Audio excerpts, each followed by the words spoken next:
A massive shout out to the Jonin tier member Mr. Leroy 1998 and Jenin tier Leah Rov. Your support means a lot. If you would like your name mentioned in every video, as well as receive special perks and soon having early access to new series, consider becoming a member of this channel by hitting that join button. There's a rumor going around. If you like this video and subscribe, you will receive Ebony and Ivory from Dante. If you become a member, you will also get Rebellion and Yamato. Hi guys, this is the next part of What If Naruto Had the Most Powerful Ice Zanpakuto Hyorinmaru. I hope you enjoy. The sun hung high in the midday sky, casting a bright glow over the lush forests and the shining river hidden within the chasm. A sturdy wooden bridge closed the gap between the two sides, arching up slightly and protected by a thick roof. A figure stood stoically atop its pale planks, his face and all distinguishing features hidden by a cloak. Another figure suddenly appeared as well, all but his eyes hidden from the world. He wore a dark piece of cloth over his nose and mouth and a conical bamboo hat on his head. Thin strips of paper fell from the hat to obscure the sides of his head. His hunched-over body was hidden within a black cloak decorated with blood-red clouds. It's been a long time, Sasori-sama, the first figure stated plainly, reaching for the hood of his cloak. He pulled it down, revealing a stoic face with long, silvery hair pulled into a ponytail at the base of his neck. His dark eyes, framed by a pair of glasses, betrayed nothing of his emotions. About 5 years, Naruto, hidden away behind the cover of a large rock, felt his eyes go wide and a lump form in his throat. Anger leapt unbidden to forefront of his mind, overwhelming the shock that had initially flooded him. His hand clenched into a fist so tightly that his knuckles turned white and shook. "It can't be," he whispered almost inaudibly. "I killed him." A hand on his shoulder drove his attention over to Kakashi, who nodded reassuringly and gave him a sharp, light squeeze. A wave of gratitude washed through him, but the anger still simmered beneath the surface. How had Kabuto survived? The attack Naruto had used on him a year prior should have killed him. Followed, the fake Sasori asked with a grunt. "Not an issue," Kabuto said calmly. "How's the situation?" "A weird feeling still remains from the time I remembered who I was, unsealed by Sasori-sama's technique," Kabuto said. "My head is still a bit heavy. I have a few questions," Sasori said with a growl. "We have very little time, please make it quick," Kabuto said, a hint of worry in his voice. "I'm risking my life just by coming here and away from Orochimaru-sama's eye." "Give me information on the emplacement of his hideout," Sasori said firmly. "There are many hideouts," Kabuto said. "To keep his whereabouts from being discovered, he's moving from place to place by 1-week units. Of course, these are also in countries away from the hidden sound. Orochimaru-sama's spies are given intricate directions. His means of travel are also various and can't be told either. He's now hiding in a hideout in a small island of the North Lake. He'll move in 3 days." Kabuto caught something out of the corner of his eye and turned suddenly in alarm, but let out a soft sigh of relief. It was only a rabbit. That had startled him. He turned back around. "By the way, about the task you asked of me, Sasori-sama." After changing bodies, Orochimaru casts a jutsu on the cellular specimen of the leftover corpse, meant to preserve it. "I was unable to perform an analysis on that specimen." Sasori's expression didn't change. "I see." Kabuto held out a hand. "On that note, please give me the item we talked about. I can't continue to stay here much longer. If it's found out that I'm meeting you here like this, I'll be killed." "Very well." The fake Sasori grabbed something from inside his cloak, then his hand shot out, grasping a kunai. "Your conversation seems quite amusing," a silky voice said suddenly, from behind Kabuto. Orochimaru stood back to back with him, a snake curling away from his body and reaching for Kabuto's. "You wouldn't mind if I joined in, would you?" The snake suddenly squeezed around the teen, but he was already gone, leaving his cloak behind to get crushed. He turned to face the pale man, saying, "I almost wasn't able to step back in time. But, thanks to you taking out your kunai, Sasori-sama, I was." "That get-up of yours brings back memories, Sasori," Orochimaru said, his voice like velvet. "So you followed Kabuto, then?" the fake Sasori asked neutrally. "I just wanted to thank you. This boy you sent me, I was able to make quite good use of him," Orochimaru smirked. "In order for me to create new jutsu, I need to conduct experiments on well over 100 live humans. Thanks to this boy, I am able to use the same specimen any number of times I please. I had quite a hard time coming across test subjects. After all, Kabuto's hand glowed with chakra and he spun around, lopping off Sasori's head to reveal a black-haired ninja inside. Captain Yamato leapt from the wooden body and tried to retreat, but Orochimaru flung out a hand and hundreds of snakes shot forth, coiling around his body. One bit him on the neck, but he vanished, replaced by a piece of wood shaped roughly like him. Mokuten ninjutsu, you couldn't be. Orochimaru-sama, Kabuto said, is that the real Sasori? No, it's not, Orochimaru said. Are you telling me that you, one of his own subordinates, don't even know what his real face looks like? He was a dark individual, after all, Kabuto said in his defense. He was always hiding in that puppet of his. What are you talking about? Yamato clutched his injured right arm. You should be an Akatsuki spy. Aren't you still under the effects of Sasori's ninjutsu? Ah, yes, that jutsu, Kabuto grinned. Orochimaru-sama freed me from it quite some time ago. So, Yamato said darkly, you fell prey to Orochimaru's jutsu, then. I chose this path of my own will, Kabuto said, laughter in his voice. But tell me, who are you? I'll tell you about this boy later, Orochimaru said. But first, why don't you call out those 4 little mice hiding in the brush? Scowling, Yamato made a hand sign and 4 people leapt from the woods. Namikaze Naruto, Uchiha Sasuke, Haruno Sakura, and Hitaki Kakashi landed on the bridge, each one glaring seriously at the snake-like man in front of them. Kabuto tilted his head back arrogantly, you again. I've seen that face a number of different times, Orochimaru said with a chuckle, staring at the blonde. Why don't we have a little fun? It seems the Kyubi boy brought Sasuke-kun to us all wrapped up as a gift. Naruto snarled, his fists shaking with rage. An oppressive aura was unleashed, and gravity suddenly seemed to quadruple in that instant, driving the air from Team 7's lungs. Kabuto staggered backwards, clutching his chest and his eyes wide with fear. Orochimaru's own eyes had widened slightly in surprise, but he showed no other reaction. Naruto drew his sword slowly, producing a long, sharp, ear-grating ring. In a flash, he was gone and Orochimaru leapt away from his slash, which sliced cleanly through the bridge and out the bottom. Taking advantage of the moment, he spun around and, with a fierce strike, lopped the shocked Kabuto's head off. There was a violent gush of blood, but Naruto paid it no attention. Damn you, boy, Orochimaru growled menacingly as his yellow eyes glared a hole in the blonde's forehead. Do you realize just how much I had to go through to keep him alive a year ago? Good, Naruto said coldly, icy blue eyes gleaming. He was supposed to die that night a year ago. That he survived is indeed a testament to your skill and ingenuity. That ice should have immobilized him completely, cutting off all escape while he bled his life away. He was given a year's extension and I decided to collect. The blonde's eyes narrowed, Orochimaru, you aren't worthy of being a ninja, or a senin. Swinging your blade out of a sense of duty, that is what ninja and senin do. Swinging your blade out of hate is nothing more than base violence. Ninja do not refer to that as fighting. You aren't worthy of being a ninja, especially a senin. How amusing, Orochimaru smirked. Do you mean to tell me, then, that there is no hatred in the blade that you hold right now? There was a pause, then a wave of pressure swept out from Naruto as an icy rage burned in his eyes. You're exactly right, Orochimaru. My blade is full of hate. I didn't come here to fight you. I came here to violently hack you to pieces.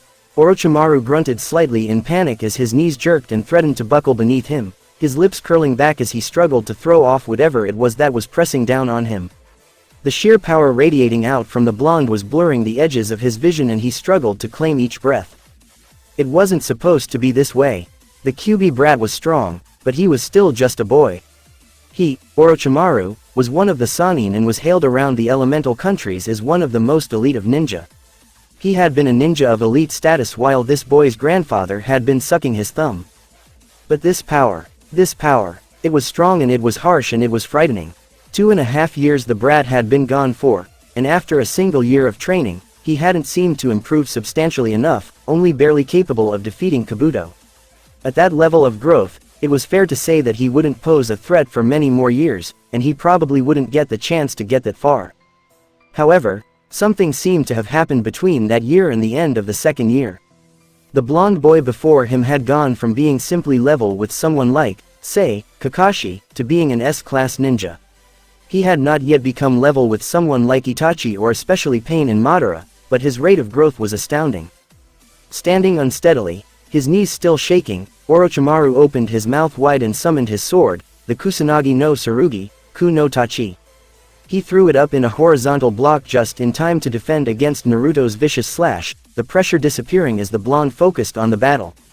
If your blade is filled with hate, then you aren't worthy of being a ninja either, Naruto said, calm forced into his voice. That's what you're getting at, isn't it? You're right. But I don't care if this fight costs me my status as a ninja. As long as I get to kill you, it doesn't matter. The swords jingled and clattered as each wielder tried desperately to overpower the other, glaring at their opponent. Orochimaru let out an angry breath through his teeth, yellow eyes glinting in dark anger. Naruto's mouth opened and words tumbled out, his wide blue eyes focused solely on the snake Sôten, Sôten ni zase, Hyorinmaru. Naruto pushed away and jumped into the air, sending forth the titanic water dragon with a single downward swing of his sword. Orochimaru leapt back and dodged as it plowed into and through the wooden bridge, flinging his arm out and launching a torrent of thin, gangly snakes through the towering water. As they reached the other side, they were sliced to bits by the blade that swung around and through them, attached to a chain on Hyorinmaru's hilt. The area in front of the black-haired ninja blurred, and, suddenly, Naruto was standing there in front of him, sword soaring through the air. Orochimaru swung down and met his horizontal strike, sending both their arms backward in a vicious recoil. They swung at each other once more, this time holding their blades in a stalemate. You're just like your father, Orochimaru hissed. You're meddling, annoying, and always ruining my plans. I should have severed his head when I had the chance. My father was a greater person and ninja than you'll ever be, Naruto said lowly, snarling. If it wasn't for people like you, he wouldn't have had to die. A kunai appeared in the blonde's hand and he swiped towards Orochimaru with it. The black-haired ninja deflected it with his sword, but wasn't prepared for the gleaming silver blade that sliced cleanly through his stomach and sent his torso flying. A thick trunk of snakes extended from both halves of his body and latched onto one another, pulling him back into one piece. Taking advantage of Naruto's distraction, who was too surprised by the man's vile ability, Orochimaru lashed out with a vicious punch, flinging the blonde backwards and into the ground. Coughing at the ache in his ribs, Naruto rose to his feet slowly. Naruto! Sakura cried worriedly. She made to go and help him, but Kakashi's hand and arm prevented her from moving. Kakashi-sensei, let me go. If we don't help him, Naruto could. If we help him, Kakashi said seriously, watching the events unfold in front of him, what will become of his pride? If we were to jump into this battle now, we might save his life. At the same time, we will have destroyed his pride. Pride? Sakura asked incredulously. What does pride matter? His life is more important than that. Sakura-san, Kakashi said, still using his serious tone with narrowed eyes watching fiercely, remember this. There are two types of battle. Whenever we fight, that fight must be one of these two types. The fight for life and the fight for pride. The blonde rose to his feet, spit out a glob of blood, muttered something that sounded like, cheap shot, and vanished. Right now, Kakashi continued, he's fighting for pride. Sarutobi Hiruzen's pride, his father's pride, Konoha's pride, and, most importantly, his own personal pride. Naruto swung downwards and once more their swords locked in an epic and equal inverted tug of war. Naruto glared, hissing, you're disgusting. You've traded everything, even your humanity, for an impossible dream. You've pissed off the wrong person this time, though, and I intend to follow through with my promise to kill you. Go back to your sandbox, boy, Orochimaru sneered.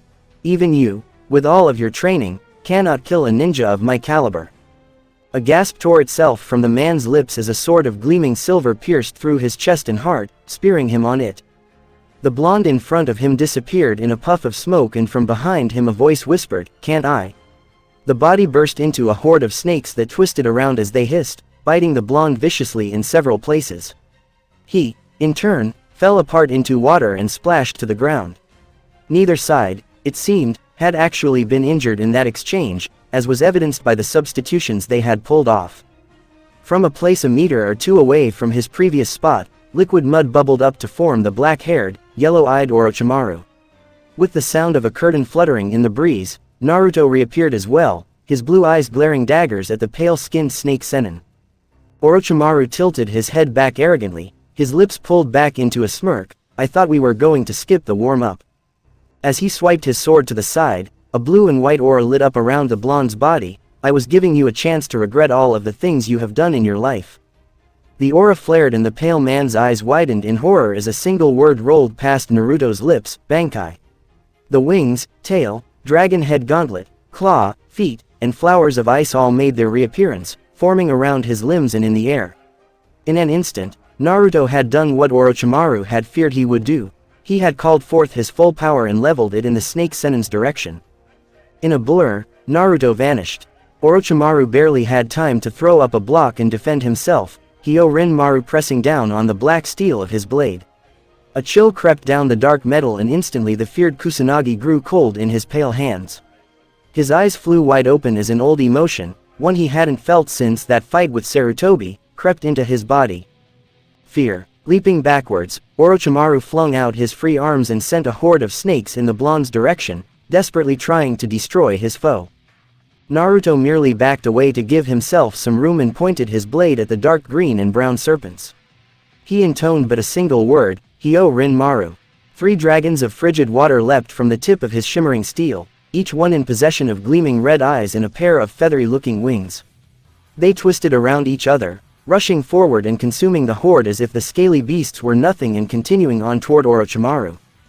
With a scream of terror, the snake Sennin's mouth fell open and from it came a new body, even as the old one was overwhelmed and fell victim to the trio of dragons. The new body slithered along the ground at an astounding speed, rushing toward the cover of the trees in hopes of escaping. As Naruto stabbed his sword into the ground, he had no such luck. Hakyoku. Arctic. Faster than he could dodge, 2 pillars rose and captured each of Orochimaru's arms, holding them as far apart as they could comfortably be. As his momentum stopped, a 3rd pillar rose and consumed his lower body, from his feet all the way up to his waist, trapping him where he stood. He struggled to get loose, pulling at each encased arm with all of his might, but the ice would not relinquish his captive flesh. Naruto appeared in front of him, a scowl on his face and his sword pointed in the black-haired man's direction. Consumed by his terror, Orochimaru threw his head back, opened his mouth wide, and screamed for all he was worth. From his body burst a giant white snake, which hissed as it curled its body and turned its slit black pupils and yellow eyes onto the blonde boy, who merely stared back. Giving its harsh, wispy version of a shriek, its mouth dropped open and revealed meter-long fangs that could cleave Naruto in half. It dived for him. The wings of solid ice curled protectively around Naruto's body, holding up against the white snake's assault as it tried to sink its fangs into his flesh. Naruto's scowl deepened and he hefted his sword, preparing for a finishing move. So this is your true form. With a burst of energy, he knocked the beast away, stunning it at his sudden maneuver. That presented the opportunity that Naruto would have had to have been crazy to pass up, and the blonde rushed forward, sword poised for a killing stroke. The snake could not have hoped to be prepared in time to dodge. With a harsh clink and the sound of flesh being rent asunder, Hyôrinmaru sunk past scale after pale white scale as it cut into the transformed Orochimaru, the gleaming silver disappearing into the creamy underbelly. The beastly snake screeched at this and writhed around, but it appeared unable to move its lower body. This is the end, Naruto said coldly, ice spreading from the open wound which would not bleed and slowly consuming the creature's massive body. Orochimaru seemed unable to hear these words, as he only continued to thrash around desperately. Your nerve receptions have been cut off below this point and I've damaged or even destroyed several of your internal organs. Only Tsunade could heal you now. The ice started to move faster, creeping up like a demonic vine and consuming the beast's neck and throat next. Desperately, Orochimaru turned his gaze downward and tried to catch Naruto's stare, but the blonde's eyes were shut tight, a ghost of a smirk on his lips, hoping to achieve eye contact in a desperate bid for your immortality jutsu. With a final shriek, Orochimaru was at last entirely consumed, standing as a solitary statue in the middle of a battlefield. Sighing, Naruto pulled his sword loose and sheathed it as his extra appendages evaporated away into nothingness. Scowling slightly, he leapt high into the air and landed on the tip of the snake's nose. This is to make sure there's no escaping this time, Naruto murmured under his breath, crouched atop the beast's frozen snout. He held out a single finger and pressed it up against the ice that covered the monster's forehead. In a soft but firm voice, he whispered, Hado no Yan, Byakurai. A thick bolt of erratic white lightning ripped forward, straight through both the nigh indestructible ice and the flesh and organs of the snake trapped within. Orochimaru's brains, Naruto knew, were likely nothing more than mush and lumps of fried gray matter now. He could never harm anyone again. Sasuke-kun, Sakura cried ecstatically, your curse mark, it's gone. Naruto stood and let out a breath of relief. Orochimaru was dead, and this time, for good. The office was quiet and almost empty, the silence pressing down on the sole two occupants of its wooden walls. Sunlight streamed in through the large windows positioned on the rear wall, casting bright light on the planks that covered the floor and the large, hardwood desk that sat near the center. There were two solitary figures in this room, occupying its hallowed space. Their faces were serious and dark, as though they were facing a decision they would rather not make, or remembering memories they would rather forget. Between them, this expression was shared, varying only in the way it was etched onto their faces.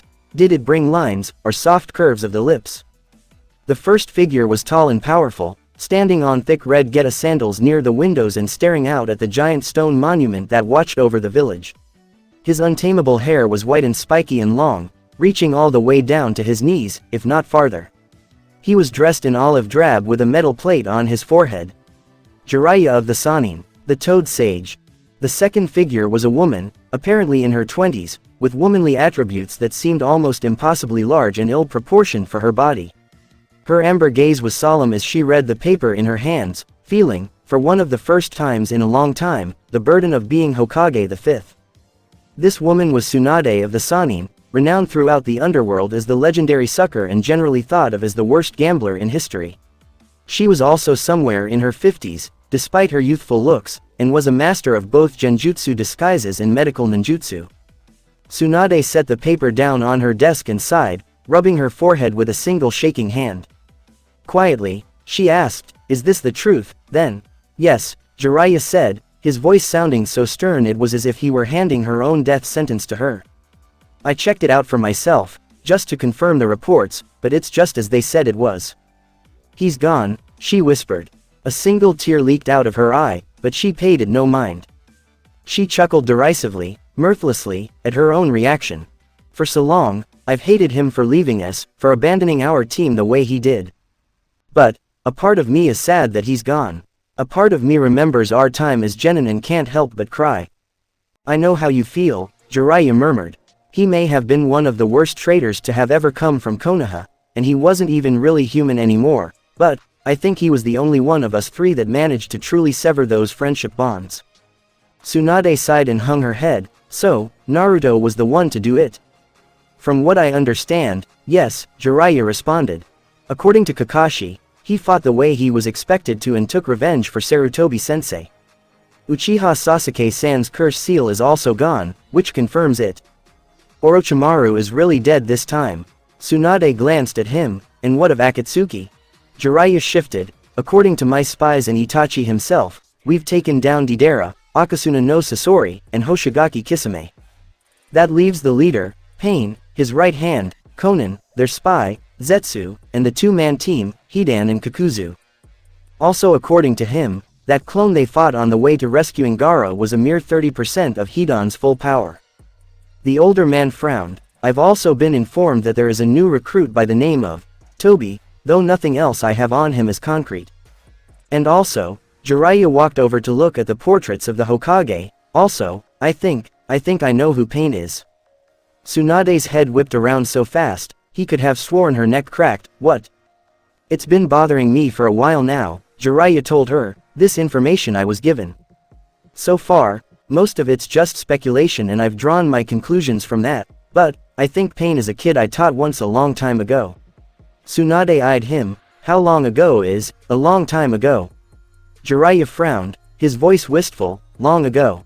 Before even Minato-kun. But you're not sure. Tsunade repeated his words. You've got some information but it's not solid enough for you to go on. Yeah, but, he started. Then don't bother with it, she told him firmly. If you're not sure if it's valid, then don't bother with it. We need as many strong ninja around as we can get if we're going to defend against the Akatsuki. And they will come here. It's just a matter of time. Jiraiya sighed, you're right. I think I'll just forget about it for now. You're right, it's probably nothing. I mean, what are the chances that he's actually shown up again after all these years, huh? Ha, I must have been crazy to think that he was the one behind all of this. I mean, I'm not even sure he made it through that war. Jiraiya laughed, but it was hollow, and it seemed, just like his words, as if he were merely trying to convince himself. They both knew his hunches were usually right, so he was probably right about this one, too. But Tsunade didn't want to let him go, not now, when she knew he was likely to get himself killed in a battle like that. She didn't have all the information, but she knew Pain wasn't someone you mess with casually. After all, he had to be damn tough to be leader of the Akatsuki. He wouldn't have had 8 loyal, bloodthirsty murders on his side if he wasn't the strongest of the bunch. Considering the level Itachi was on, this guy had to be a veritable god. No, she decided, she wouldn't let Jiraiya go on this suicide mission, not without someone of equal strength as backup. For that, she would have to wait for Kakashi to bring back Naruto from the tower. She shivered. She had to sympathize with her fellow blonde. The tower was a horrible place, even if it was one of the most effective training tools out there. Well, Jiraiya waved and turned around, opening the door. I'll see you around, Tsunade-hime. What Jiraiya didn't say was what he thought next. Nagato-kun, what have you done? The sun was bright, casting its yellow rays down upon the foliage. The grass and the leaves were as lively a green as they could possibly be and stretched towards the sky. In the breeze, the tree branches swayed and they looked to be waving at the sun, saying hello to another beautiful day and a bright morning. Through these trees did 2 figures travel, moving forwards at amazing speeds. Their forms were a blur, indistinguishable as they rushed toward their goal so fast that they seemed nothing but a mirage from the hot sun. Their 1 second, then vanishing a mere moment later, as if they had never been there. The first figure was tall, with spiky gray hair that stuck up at an odd angle, almost as if it were deliberately defying gravity.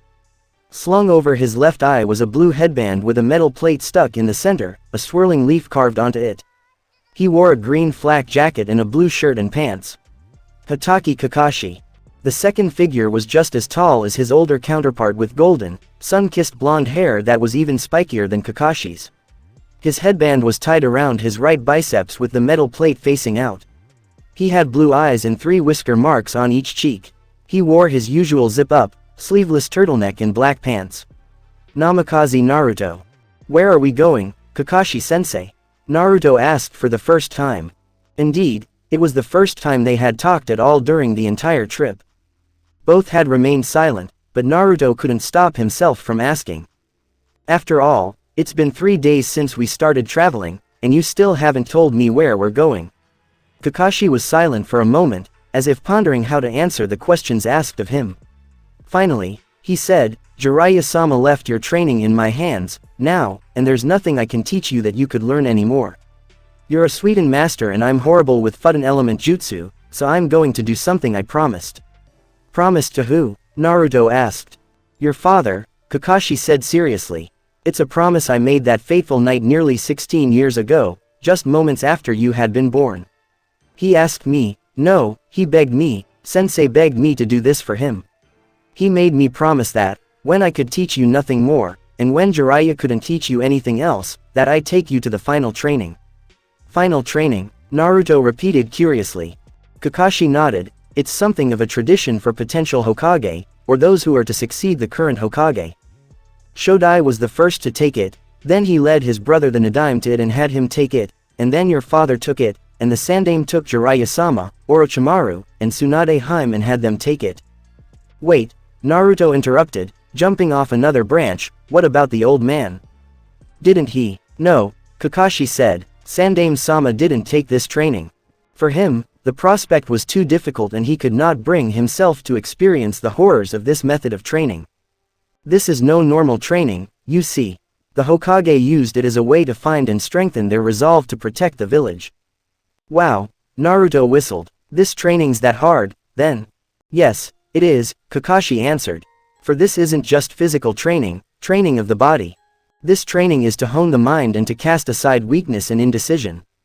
A Hokage must be able to look at his warriors and see the people, but treat them as if they were pieces in a shogi game. To do so, he must first complete this training and face the one person he could never bring himself to battle. This training is both emotional and physical. Naruto cast a look down thoughtfully, murmuring, Hinata-chan, Tenten-chan. Kakashi shook his head, no, you will not face Hinata-san or Tenten-san.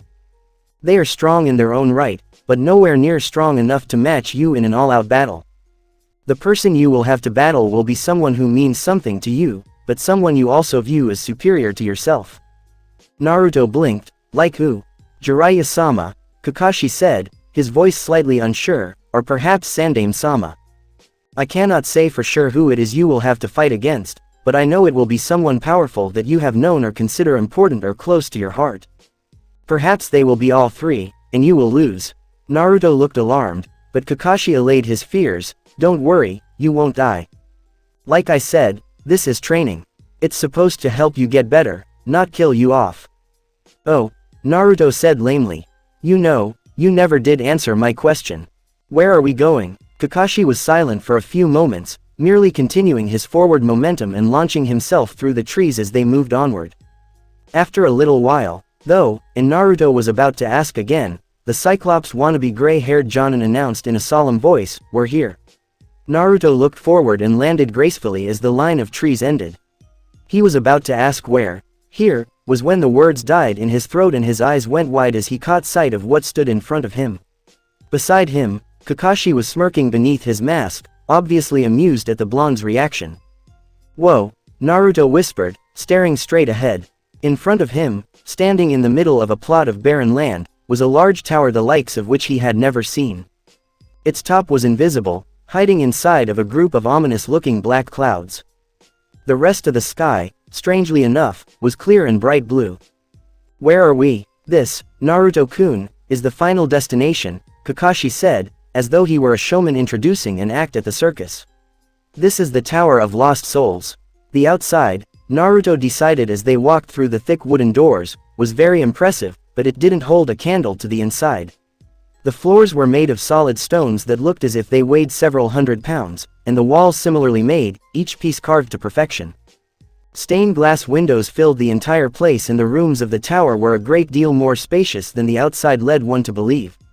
Light, dim and low, painted patterns on the bronze floor, but the tower seemed to have its own invisible light source that illuminated the rooms. In silence, Kakashi led him up stair after stair, passing floor after gilded floor and going up staircase after staircase. The winding steps started to make him dizzy, but he kept his gaze firm and resolutely forward, following the gray-haired man in front of him. That was the 10th floor, now, and he had yet to see anything. At the 15th floor, he was starting to get nervous and broke their quiet vigil. Hey, Kakashi-sensei, how far up are we going? To the 60th floor, Kakashi answered solemnly. There, the tower guardian awaits us, and will choose the form he believes best suited to battle you. Naruto swallowed apprehensively, muttering, Tower guardian, huh?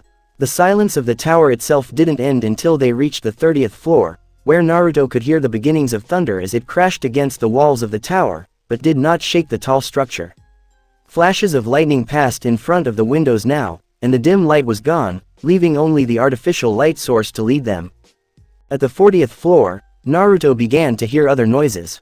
There were moans and groans, the lamentations of lost souls, those who could not depart the mortal plane, but Naruto could see nothing.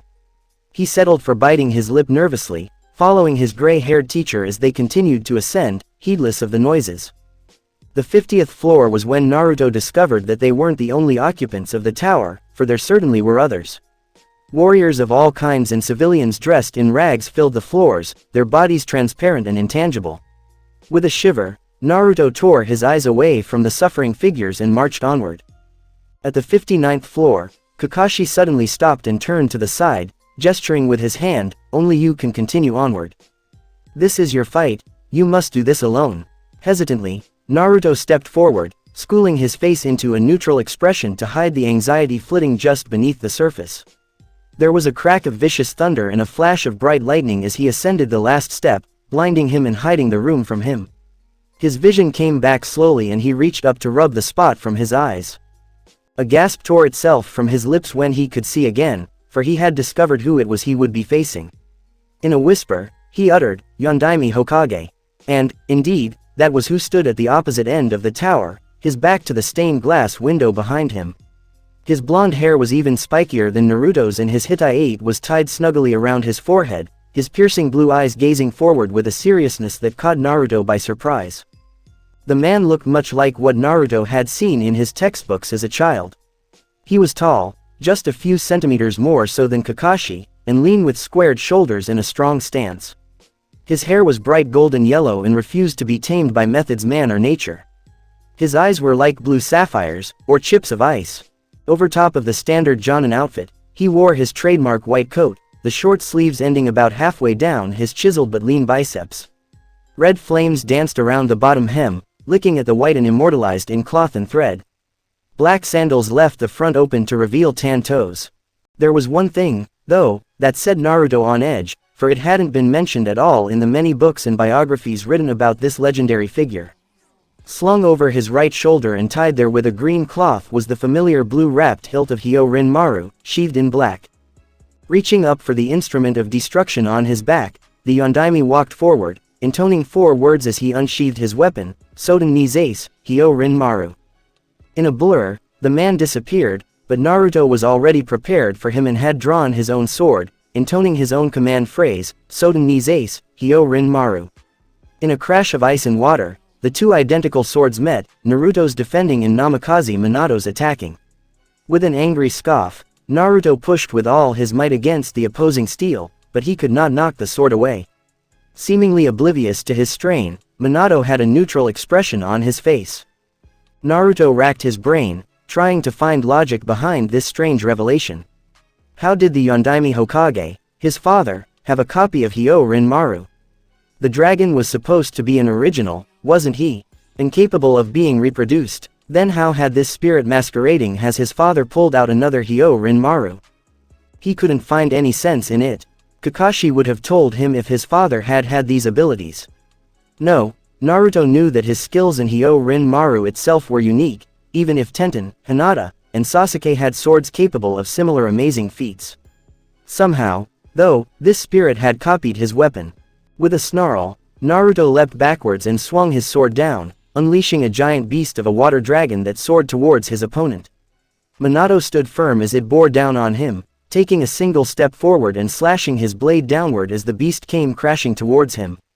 It split in half and evaporated into thin air. Growling, Naruto unleashed a second water dragon at the blonde man, but Minato jumped deftly over top of the winding creature and released one of his own. It was slightly darker than Naruto's, more of a purple than crystal blue, but it held no less power and ferocity. Naruto leapt to the side and out of the way, dodging it as it collided with the floor and splashed around. In a blur, they disappeared again and, in the center of the round room, clashed once more, blades locked in a fierce, inverted tug of war. Yondaime clearly had the upper hand, so Naruto knocked the sword to the side and went for another swing, this time a vertical slash. It was blocked nearly effortlessly. Naruto would not be deterred, however, and swung a third time. It was blocked once again and Naruto wound up for fourth slash. It too was blocked, but Naruto would not allow his opponent time to set up an adequate defensive base and pointed toward the right side of the man's chest, chanting, Hado no Yan, Byakurai. Almost effortlessly, it seemed, Yondaime moved to the side and the bolt of white lightning discharged from Naruto's finger missed him, if only just. Then, he swung back around with a punch straight to Naruto's nose, sending the blonde boy flying back into the wall, where he slid to the floor, groaning. Minato walked forward slowly once more, stopping once he was at a reasonable distance, not too close but not too far, and raised his free hand, pointing with his index finger. In the same flat tone he'd used to unleash Hyôrinmaru, he recited a new phrase, Hado no Yan, Byakurai. Eyes snapping open, Naruto dodged to the left just in time to miss getting hit with the ferocious bolt of lightning that crashed into the wall. Miraculously, the wall itself remained undamaged, as though it had never been attacked in the first place. Naruto, however, felt the heat of the attack in the air next to him. Leaping forward as fast as he could, Naruto lashed out with all his strength against the spirit impersonating his father, the creature that had stolen the fourth Hokage's image. The spirit blocked, but it had apparently underestimated him, for its defense wavered and shook during the initial collision. Jumping backwards and away from the blonde boy, Minato reached into the holster tied to his right leg and pulled out several kunai. Settling into a defensive stance, Naruto waited, but didn't have to move at all. Each and every throw sent one of the projectiles to a point that wouldn't have even hit him unless he jumped in front of it. Then, as the man in front of him disappeared with a yellow flicker, Naruto realized, with growing fear and horror, why none of the weapons had actually been aimed at him. He spun around, but wasn't fast enough to dodge the punch that slammed into his chin, knocking him backwards. He was on his feet again in a split second, but Yondaime had already disappeared again. A prickling on the edge of his senses was all the warning he got, and he ducked down, watching as the man's fist soared into the spot his head had just occupied. A sliver of his confidence returned for a second, but it was dashed as the man disappeared, only to land a harsh knee to his gut. Standing up weakly, Naruto sloppily dodged the next blow, only to turn around and do something he had sworn he would never do again. He ran away. As fast as he could, he headed towards the stairs, but Yondaime reappeared in front of them and slashed downwards.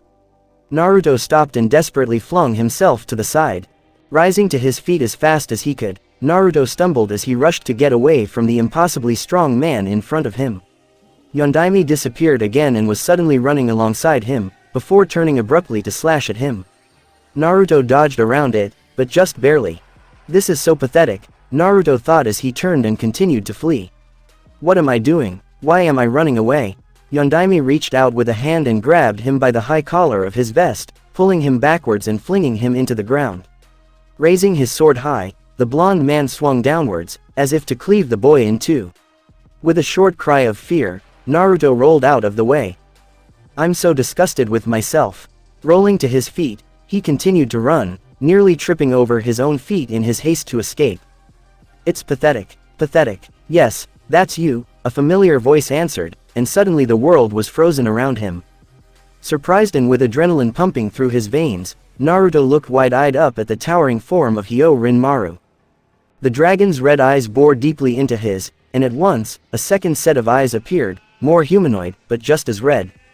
A deeper, darker voice asked, "Why are you running away?" "You still haven't discovered my next power yet," Hyôrinmaru stated matter-of-factly. "Face forward and you should be able to find it. The only thing blinding your eyes is your own fear. There's only one enemy in one of you," the second voice told him, "so what is there to be afraid of?" "My container, are you so pathetic? Abandon your fear," Hyôrinmaru stated calmly. "Turn and face him," the Kyubi growled. "Don't give an inch. Advance. Never stop," they cried together. "If you retreat, you will age. If you hesitate, you'll die." Hyôrinmaru growled, "Now, Kimi no na wo yobu." Naruto cried as time started again, spinning around to face his enemy. "Hyôrinmaru, I call your name." Ice ring. A tidal wave of intangible power swept throughout the room, followed by a billowing cloud of smoke that obscured Naruto from view. Holding his arms in front of his face, Yondaime's lips twitched upwards just the slightest bit. His cloak fluttered and his hair rustled, but he stood his ground. As the smoke cleared, a new form could be seen.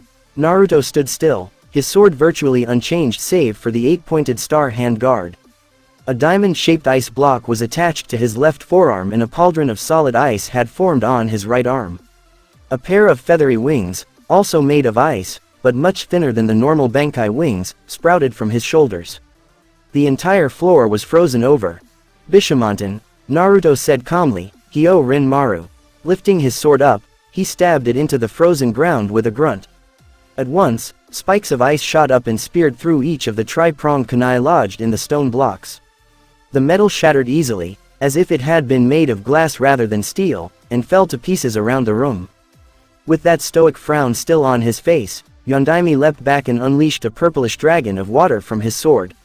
Without batting an eyelash, Naruto jumped right into it, holding up his left arm in defense. In response to this action, the diamond-shaped configuration on his left forearm transformed into a large shield. It cleaved through the dragon like paper. As the beast dwindled to nothing and he came closer to the spirit impersonating his father, Naruto swiped the remnants to the side with the shield, which shrunk back into its original shape as he stabbed forward. Yondaime didn't move fast enough to avoid the full damage of the attack and a thin cut carved itself into his right cheek.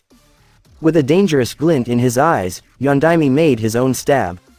Naruto didn't bother to dodge, as it collided with his protected right shoulder and slid right around the icy armor.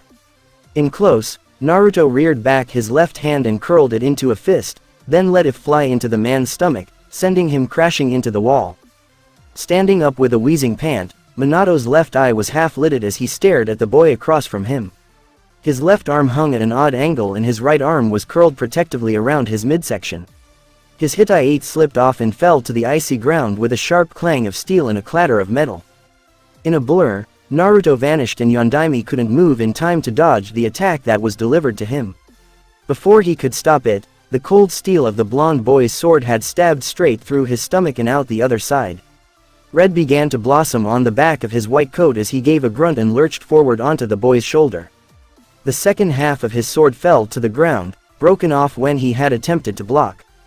Kono Hyorinmaru no Sakai, Naruto whispered in his ear. Kono or no Sakai, this is Hyorinmaru's world, this is my world. As Naruto wrenched his sword free, Yondaime stumbled backwards but maintained an upward stance. He held tenderly to the stab wound in his stomach, but looked up at the blonde boy in front of him with a smile. His body began to fade away, small blue particles floating up towards the ceiling. I'm proud of you, the man whispered, my son. In a flash, he was gone, leaving nothing behind but the infamous code of the yellow flash. As his Bankai faded away, Naruto picked it up curiously, looking at it. There should have been a hole in it from the stab he had given the man, but it was in perfect condition, and even the right size for him, too. Turning it over onto the back, the words, Konoha no Ryujin, were stitched on there in red. With a smile, Naruto draped it over his shoulders and headed for the stairs. The ice in the room had melted and all evidence that a battle had taken place was gone, leaving it just as it had been before he had come. As he reached the top step, Naruto stopped and looked back, whispering, thanks, Tusen. The door to the vast room opened with a loud creak, alerting anyone in the room that someone else was entering. There was a loud clip-clop, as though whoever it was stood on tall, hard wooden sandal instead of the normal shinobi sandals. Still, the room's sole other occupant made no move and did not turn around to see who had come. Papers of all kinds filled the desk and were piled on top of it, burying it until none of the hard wood was visible from above. A single bottle of sake sat amongst them, the only break in a monotonous stream of wood-derived sheets. The bottle was only half full, proving that someone had indeed been drinking from it. Jiraiya crossed his arms, looking at the woman behind the chair seriously. So, you sent the squads out, did you?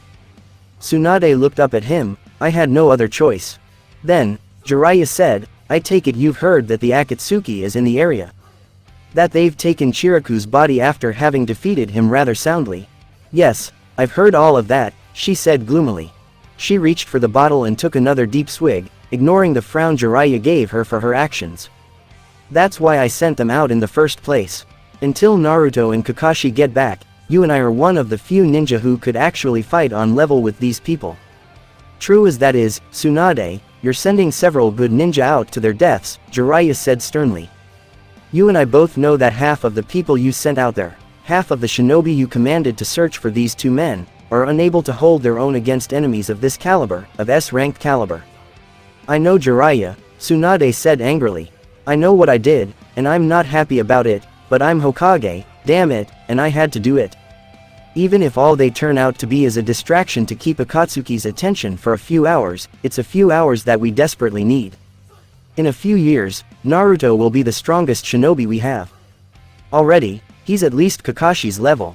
Maybe. Jiraiya's voice rose to match hers. But we can't pin all of our hopes on a single shinobi. We should have learned that the day Minato marched off to battle the Kyubi. Every shinobi is capable of dying, whether we want to believe that or not. Shodai died, Nadaime died, Sarutobi-sensei died, Minato-kun died, Orochimaru died. None of us is immortal, Tsunade, least of all a 15-year-old boy. Maybe not, shouted Tsunade. But he'll surpass all of us. Shodai, Nadaime, Sandaime, Sarutobi-sensei, Yondaime, Minato-kun, Gadaime, me, Densetsu no Sanin, Hanzo the Salamander, Rakudo Sennin, he'll be better than all of us.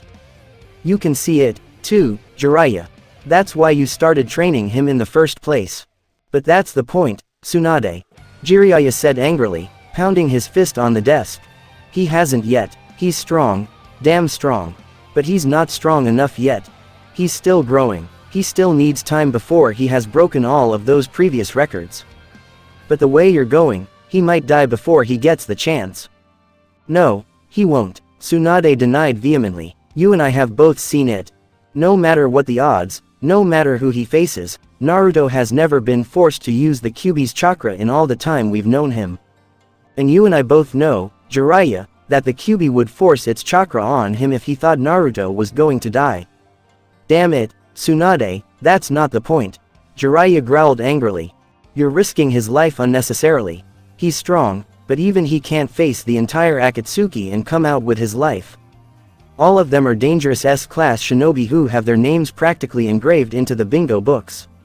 Naruto is only one person, and once he kills these other two, that'll leave the Akatsuki with a total of 4 people. Tsunade responded in kind. She flashed 4 fingers in his face. 4. Jiraiya. 4. With a number like that, you, me, Naruto, and Itachi could annihilate them. They wouldn't stand a snowball's chance. But, Tsunade, Jiraiya started. Jiraiya, Tsunade said seriously. As soon as Naruto defeats these 2 jokers and recovers from all his injuries, I'm going to allow you and him to check up on that lead you were telling me about the other day. Jiraiya paused. You're serious? Yes, I am, Tsunade said. Fine, Jiraiya said through tight lips. But keep one of these. He stabbed a tri-pronged kunai into her desk. On you at all times, just in case things get hairy and we need to make a hasty escape. If that's what it takes to get you to drop this issue, Jiraiya, Tsunade replied evenly, then that's exactly what I'll do. Without another word, Jiraiya left her office. The building was long and white, with red panels along the awnings on the sides.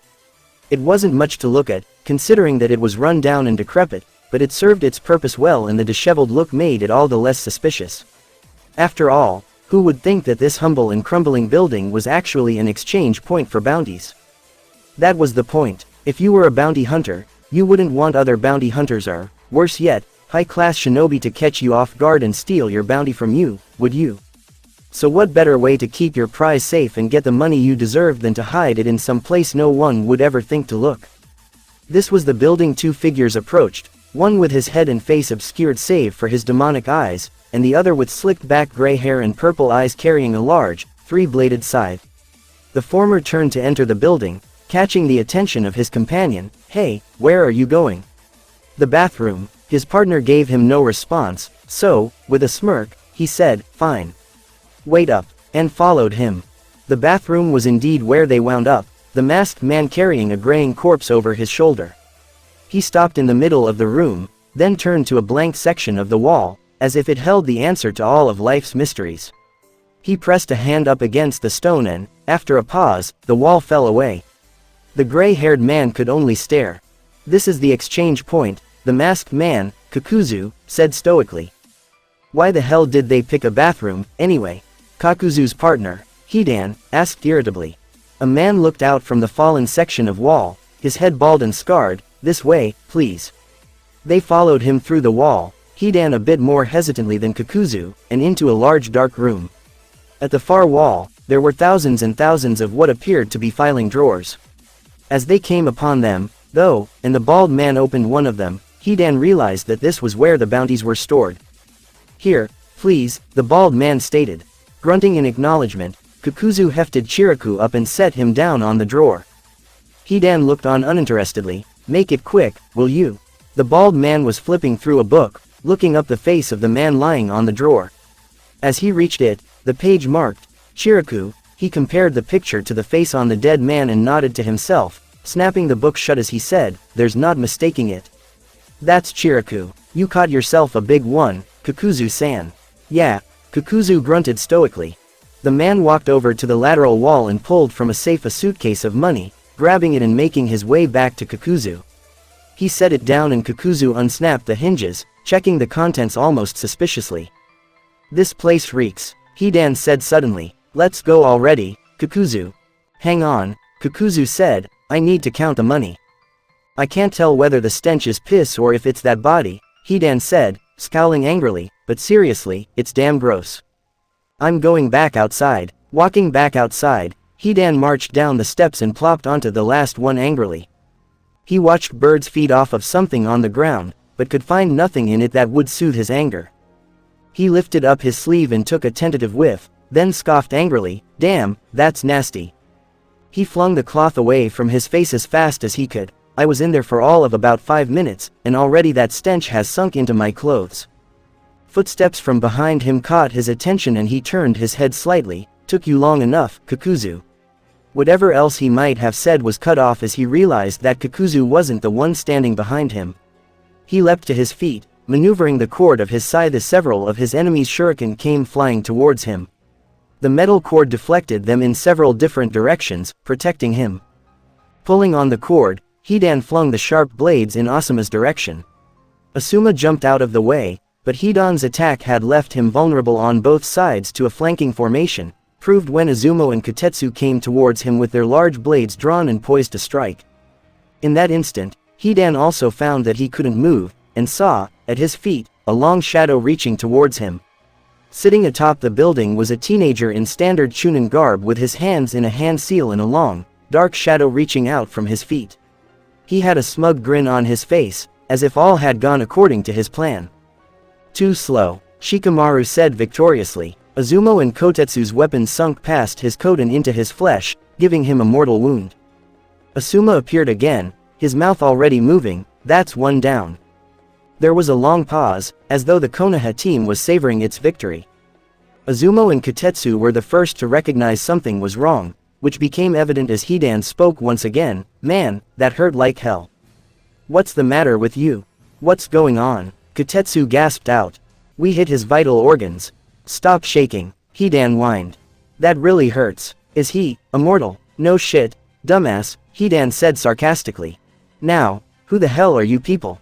At this point, he caught sight of Asuma's sash. "Ah, that sash. That belongs to those ninja guardians. Ah, man, I'm going to have to go inside that hellhole of an exchange point again." "We're shinobi from Konoha," Asuma said firmly. "We've been ordered to either capture or exterminate Akatsuki. As you Akatsuki work in two-man teams, we'd planned on capturing one of you after eliminating the other. But," he pulled out his trench knives, "you've got some serious power." "Well," Hidan chuckled, "you guys really screwed up the order." "Where's your partner?" Asuma demanded. There was a gasp from Shikamaru, and that section of the building suddenly collapsed as it became apparent that Hidan's partner had appeared. The dust from the destruction cleared slowly, but as it did, Shikamaru appeared fine and undamaged. In fact, standing behind him, with Kakuzu's fist trapped in his right hand, was Uchiha Itachi. "Kakuzu-san," Itachi said stoically. "It's been a while." "Itachi," Kakuzu breathed. "You traitor." "To be a traitor," Itachi said calmly, his eyes narrowing slightly, "I would first have to have been loyal to Akatsuki." Beneath his mask, Kakuzu's face twisted into an angry snarl. "You," in his shock, Shikamaru's concentration wavered, something that Hidan noticed as he cried. He released the technique. "Kotetsu," Asuma shouted, brandishing his trench knives defensively. "Izumo, fall back." Kakuzu's gaze moved, his eyes widening slightly as he caught sight of the sash hanging from the Jonin's waist. Murmuring to himself, he said, "So that one in the center really is." He glanced over at his partner. "I see the lure of money's got you for once, Hidan." "Kakuzu, you handle Itachi," Hidan said, gripping his scythe tightly as a maniacal grin crossed his lips. "I'm going to use these other 4 for my ceremony. The money is all yours." "Works for me," Kakuzu said nonchalantly. "Just don't underestimate them, you'll get yourself killed." "Like they could pull it off," Hidan scoffed arrogantly. He began drawing a symbol on the ground in his own blood.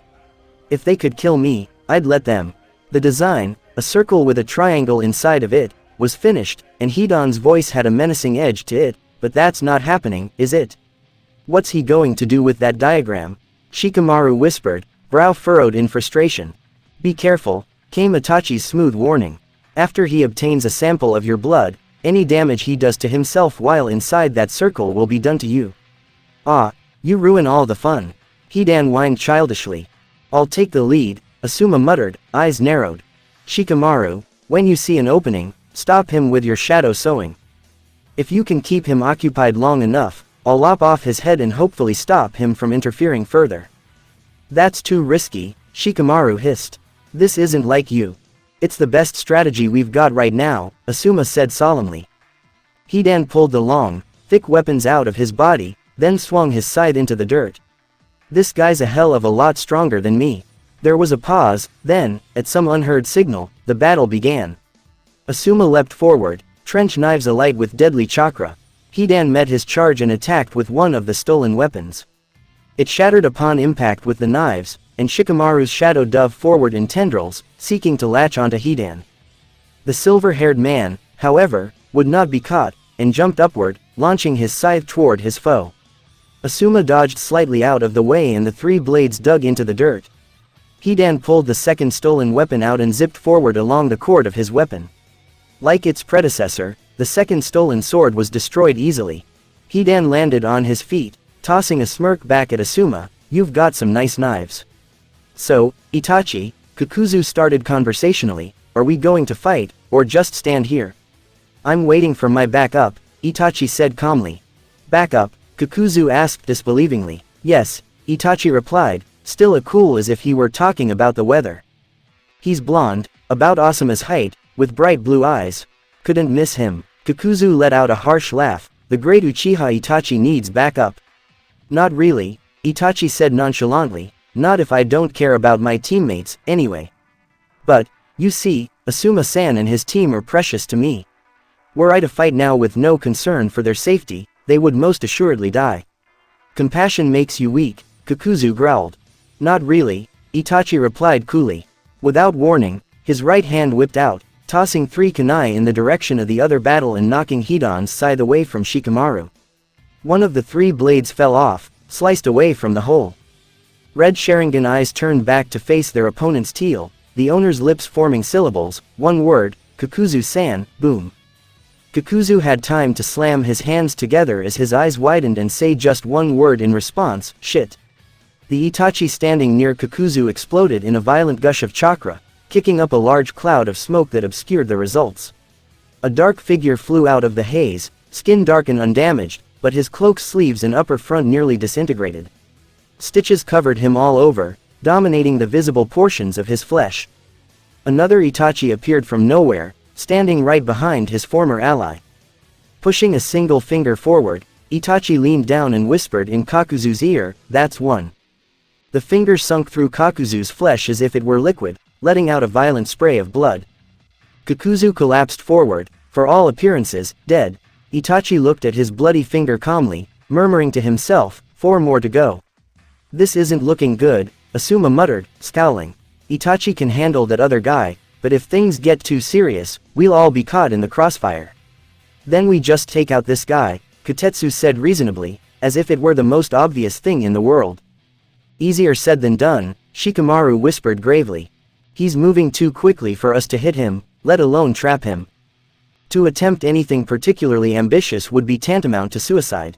"Shikamaru's right," Asuma admitted. "If we weren't here, Itachi could probably wipe the floor with these guys. As long as we are, Itachi can't pull out his best stuff without worrying about us getting caught in the middle. But if we try to run, it's the same thing. Fighting at his current level, holding back as much as he is, Itachi wouldn't be able to buy us enough time to run away without pulling out all the stops. It'd be a moot point. 3 years ago, I never thought I'd say this, but," Shikamaru murmured, brow furrowed, "we need Naruto." "I know he's good," Azumo said, "but what difference could Naruto make?" "A lot," Asuma said bitterly. "Shikamaru's right. We need someone who has experience fighting guys like these. We need someone on their level. We need Naruto." "I suppose," a familiar voice chimed in, "if you need me that badly, I could lend you a hand." A tall figure appeared in front of them, his white cloak billowing around him and the flames printed onto the bottom seeming to move in the wind. His blonde hair was free and spiky, uninhibited by the Hittite tied around his right biceps, and, printed on the back of his cloak were the words, "Konoha no Ryujin," obscured only by a green sash and a black sheath. Naruto tossed a smirk over his shoulder, "But you owe me one." He unsheathed his sword, shouting, "Oi, Itachi. Want to switch?" The dark-haired Uchiha glanced in his direction, shrugged and replied with, "Why not?" In a blur, the two of them had traded places and Itachi stood in front of Asuma and his group, speaking to them calmly, "Asuma-san, Kotetsu-san, Azumo-san, Shikamaru-san, please find cover." Blonde hair, blue eyes, whisker marks on the cheeks, Kakuzu grinned as he stood, shedding his cloak, you must be the Kyubi Jinchuriki. Your head is worth even more than that other guy's. I like my head where it is, thanks, Naruto said coolly, lifting his sword up. The sky darkened and water swirled up from the blade's hilt, twisting around the sharpened steel like twin snakes. A downward slash released a gigantic dragon that wound forward. Kakuzu raised his hands in a seal again, his skin turning dark, but it proved meaningless as the beast swerved away from him. Instead, it struck Hidan's legs, washing over him as he swore up a storm and tried to lift himself out of the water. Damn it. What the hell? As the torrent subsided, the sodden clothes Hidan was wearing started to ice over and the wet ground became slick and hard. Kakuzu's brow knitted together as he scrutinized the scene, then turned his inhuman eyes back on the blonde teen grinning at him. In a soft growl, he spoke, "Your target was never me. You washed away Hidan's circle. I guess you're the brains out of the two of you," Naruto said calmly, hair and cloak fluttering in a sudden breeze. He jerked toward the left, taking a step back with that foot and holding his sword next to his hip as if he were about to draw it from a scabbard. Kakuzu raised an eyebrow at this, but merely settled down, prepared to guard against this new threat. The sword slashed in a horizontal arc, sending a thin curve of light shooting forwards at astounding speeds. Kakuzu activated his armor defense and held his arms up in a block. The arc crashed against his skin violently, but was cold and freezing instead of sharp and stabbing. He felt it try to cut through him, but it could not. It was water. The rest of the beam dug into the ground behind him, cutting gouges into the soft soil. On his arms, and from these new trenches in the earth, ice grew, spiking up behind him and frosting over on his skin. He flexed his arms and the thin layer of frozen liquid shattered like delicate glass. The sky was still dark and both fighters' breaths came out in little clouds and streams of steam, before dissolving into the air. Naruto's eyes, bright and vibrant, seemed to glow with some hidden power as he reached up and unzipped his vest down to his collarbone. With a little nudging, a luminescent red orb, no bigger than his thumbnail and perfectly spherical, popped out, hanging from a strong-looking black thread by way of a dragon's claw made of pure silver. "That looks valuable," Kakuzu remarked greedily. He eyed it with a hunger that looked like it would strain his sight. "It is," Naruto smirked, leaving the pendant to hang innocently, "but you'll never get the chance to learn why." Kakuzu didn't respond, merely grunting as four creatures detached from his back, standing up as hulking black masses with grotesque masks as their only real identifier. Immediately, one of them melted into a pile of goop. Kakuzu didn't seem bothered or surprised by this fact, so Naruto revised what Itachi had told him and Jiraiya about his opponent. Kakuzu was incredibly greedy to a fault, often putting money above the objective of his mission. He had 5 hearts, 4 of which turned into these masked creatures and were extremely dangerous. The 5th heart stayed in Kakuzu's body, sustaining him. Therefore, one needed to take out all 5 hearts to kill Kakuzu. Naruto's smirk widened a bit, and Itachi seemed to have taken care of one of them already, leaving 4 more to be destroyed.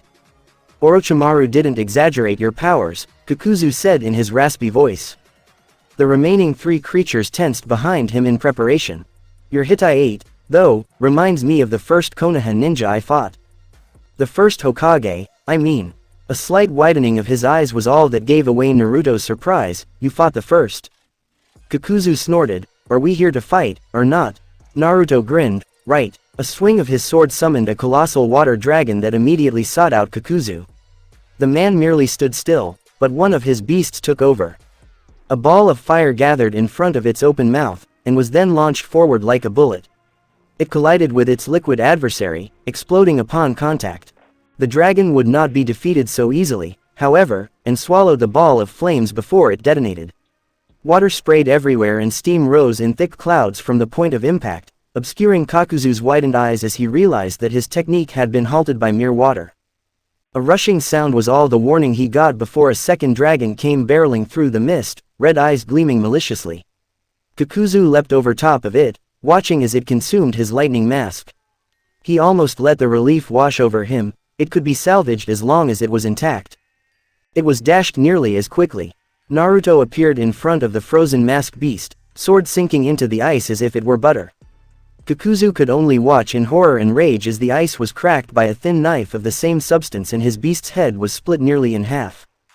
Turning around, the blonde unleashed another serpentine monster at him, sending the blue beast soaring upwards effortlessly.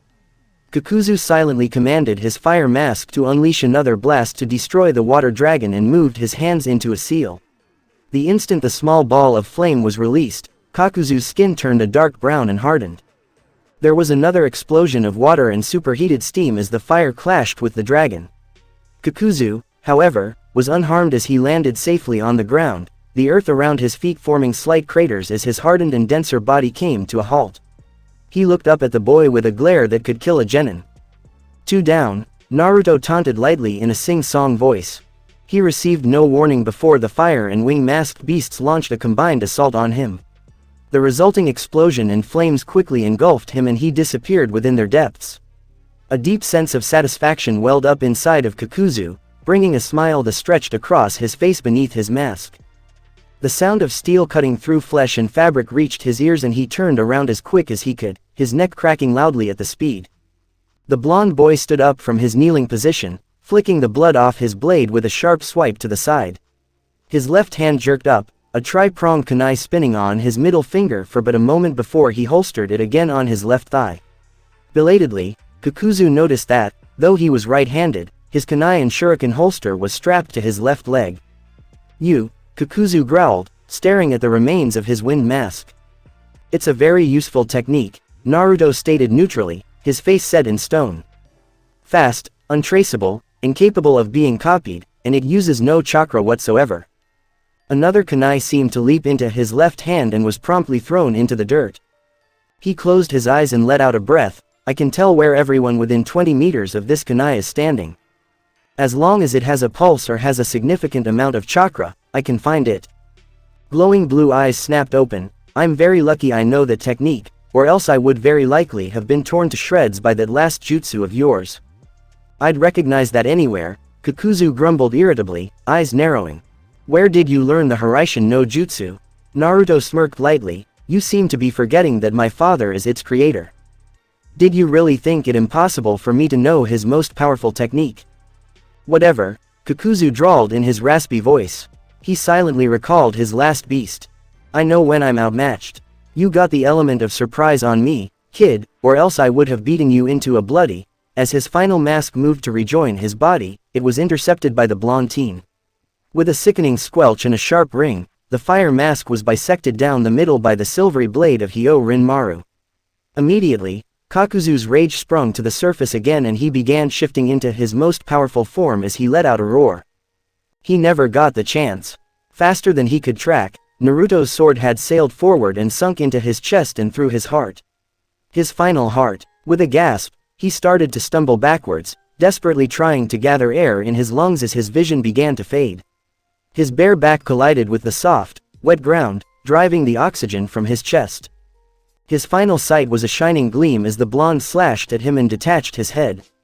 Rolling his shoulders back, Naruto let out a sigh, his eyes closed. He paused a moment, then frowned. Muttering to himself, he said, "Two more, huh? Hidan over there and that plant guy over in the trees." He reached up and tugged at the gem around his neck. It came free rather easily and he held it up, as if examining it. "Guess it's your time to shine." Clenching it in his fist, he shouted, "Itachi, Mina-san, out of the way." Alarmed, Itachi and Asuma's team dodged out of the way, just in time to avoid being swallowed up by a dragon of icy water. Hidan wasn't so lucky and took the full brunt of the attack, suddenly finding himself frozen in place and unable to move. He struggled, but it was pointless. He was immobilized from the neck down. "Damn it. Get as far away from here as you can," Naruto warned his comrades. He held up the gem, which began to glow. "Kimi no na wo yobu, I call your name." Itachi's eyes widened into saucers as he saw the gem begin to glow. Turning to his comrades, he hissed, in a tone that brooked no argument, "Run." Immediately, the group of 5 fled the scene, dashing off into the woods at blinding speeds. As soon as he felt they were far enough away, the blonde let out a sigh and finished his sentence, "Hyôrinmaru." There was a bright light and an intense feeling of vertigo as he shot up into the air like a bullet, his feet pressed against hard blue scales and his nose tickled by the cool wind. He opened his eyes and found himself standing atop the crowned head of Hyôrinmaru, the ground several meters below him. "It works," he breathed. "That old pervert actually made this thing right." "Indeed he did," came the answer, but it wasn't spoken aloud. Naruto took in and let out a deep breath. This summoning gem of his actually works. So this is what he needed my blood for. He reached up and replaced the gem. It seemed to zoom out of his fingers and into the 3 toes of the silver dragon claw, attached snugly. He looked down at the ground below, at the odd and motionless Hidan, and felt the 2 enemy signatures within range. Itachi and the others were long gone. There are 2 of them, Naruto said calmly, talking to the dragon. We need to scatter them to the winds. Then, Hyôrinmaru started out slowly, we're going to use it. Yes, Naruto replied, a Kido modified to such a level and with such destructive potential that only one name really suits it, Mega Flare. With a grunt that sounded more like a growl, Hyôrinmaru spread his large, feathery wings and shot up into the sky. Naruto glued himself to the beast's scales with his chakra, kneeling down as the large creature performed various aerial stunts to place himself at an optimal angle for his attack. Once that angle had been found, the dragon stopped in midair, bobbing up and down slightly as he flapped his great wings. His mouth opened, revealing 2 opposing rows of dangerously sharp teeth. Between his jaws, an azure blue orb began to form, growing slightly larger with each passing moment. Finally, as it began to grow too large to contain, the great beast leaned his head back, Naruto holding onto his spiked crown as his feet glued him to his scales. With a sudden jerk, the dragon's head shot forward, as if he were spitting something out. The ball of energy leapt from his mouth, shooting downwards at blinding speeds. The collision with the ground was a sight to see, as the blue orb pulsed upon impact, but the explosion that resulted was even more magnificent. The azure ball grew in size, quickly consuming the entirety of the bounty station and most of the surrounding area, casting a pale blue glow on the untouched trees and all that was spared its wrath. Then, in a flash of white light, it vanished. A crater was left behind, however, one that was several meters deep and nearly twice as wide. Pulling out a tri-pronged kunai, he tossed it into the crater and closed his eyes, waiting for it to land. When it did, a couple seconds later, he let out a sigh. He could sense no presence within the range of the kunai. Good job, Hyôrinmaru, Naruto said calmly. With a nod, the beast began to fade away. Naruto leapt off of his head, doing a flip in midair as the dragon vanished in a flash of blue. He too vanished in a flash, this time of yellow, and appeared next to the kunai he had thrown, landing effortlessly. Deidara, Sasori, Kisame, Hidan, Kakuzu, and Zetsu, the blonde recited as he picked up his kunai. He looked at it, frowning thoughtfully. That leaves Konan, Tobi, and Pain. Naruto's glowing blue eyes gleamed fiercely. An orange-haired man looked up at his partner, both his and her features hazy in the dark tower. Clouds hung in the sky outside, blanketing the entire village in darkness. Blue eyes, inside of which were several thin rings that surrounded his pupils, seemed almost to glow in the dark. He's late, the orange-haired man said calmly. His partner didn't respond. Zetsu is never late. Should we assume the worst, then? The blue-haired maiden asked in a soft, melodic voice.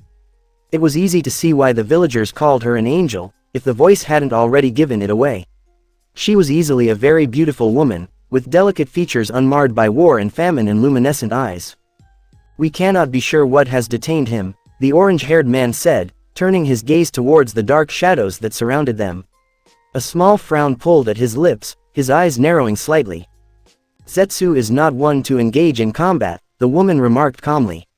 She didn't seem overly concerned with the supposed fate of her comrade, and neither did the man across from her. It seemed almost as if they were discussing the abysmal weather outside, rather than whether or not someone had died. True, the man replied, but it is not entirely impossible that Hidan and Kakuzu got into another fight that is simply lasting longer than expected. After all, that's what Zetsu does, isn't it? He's our lookout. How nice, she said stoically, it sounds almost as if you care. He glared at her, her lips quirking into a small smile. With a flash of sudden lightning, however, it was gone, almost as if it had never been there.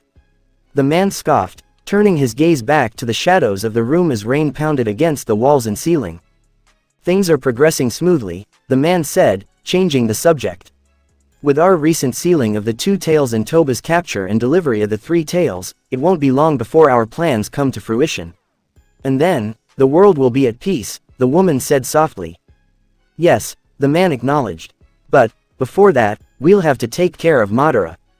We cannot allow him to influence the outcome or else everything could fall apart. As long as he is a factor, we cannot ignore his inevitable clash with us. You're right, Conan said calmly, but he may not be our fiercest opponent in all of this. Pain glanced in her direction. You speak of the Namikaze boy. The container of the fearsome nine-tailed fox. Not only he, Conan said warily, but Jiraiya-sama as well. I fear you are right, Pain admitted. Alone, perhaps we could defeat them. But should they fight together, then one of us could never be enough to have any chance of victory. Conan looked at him. Then let us pray that day never comes. The sun shined brightly, hanging high in the midday sky as it bathed the people beneath it in warmth and light. The streets were bustling with activity, citizens and ninja alike going about their daily business. Vendors called out to passers-by, offering their products in a way that might appeal to the average person. Carved into the front of a large, long mountain, the faces of the 5 Hokage stared out over the village, watching its inhabitants stonily and casting a solemn gaze over those they had sworn to protect in life. Each wore a stern expression and, despite the large crack in the Sandaim's chiseled features, none of the firmness of their faces was lost to age or wear. 3 people sat out in this sun, their faces and upper bodies protected by the banners of an outdoor restaurant with the words, Ichiraku Ramen, spelled out on the outside. 2 were girls, sitting on either side of a boy with spiky blonde hair, the one who was doing the actually talking.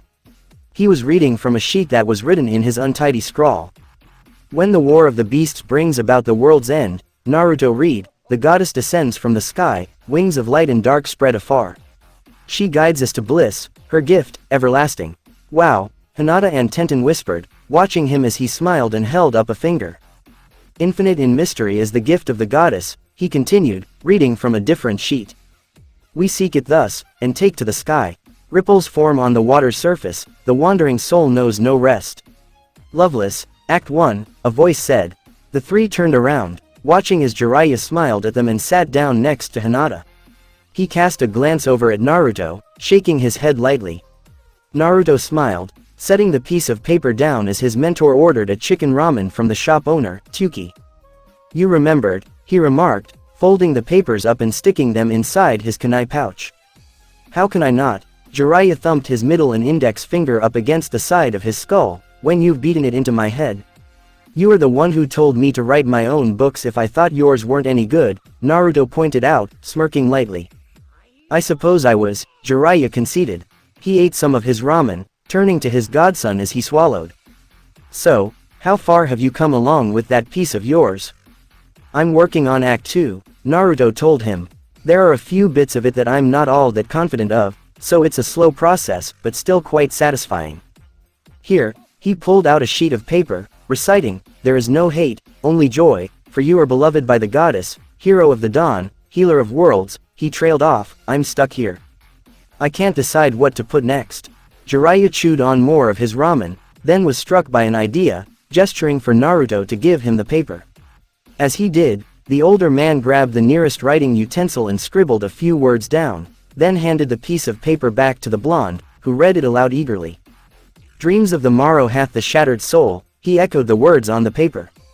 He scribbled more beneath that line, adding in his own bits now that Jiraiya had started him off.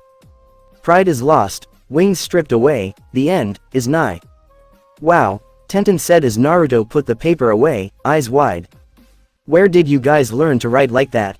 I don't know where he learned it, Naruto said, finally turning to eat his own ramen. Through a mouthful of food, he continued, but I learned it from him. That's such a good story, Naruto-kun, Hinata said softly, waiting for her food to cool a little bit before she ate. It's starting to get a little dark, but the emotion, the feeling, it's so intense. I can't wait until it's finished, Tenten remarked as she dug into her meal.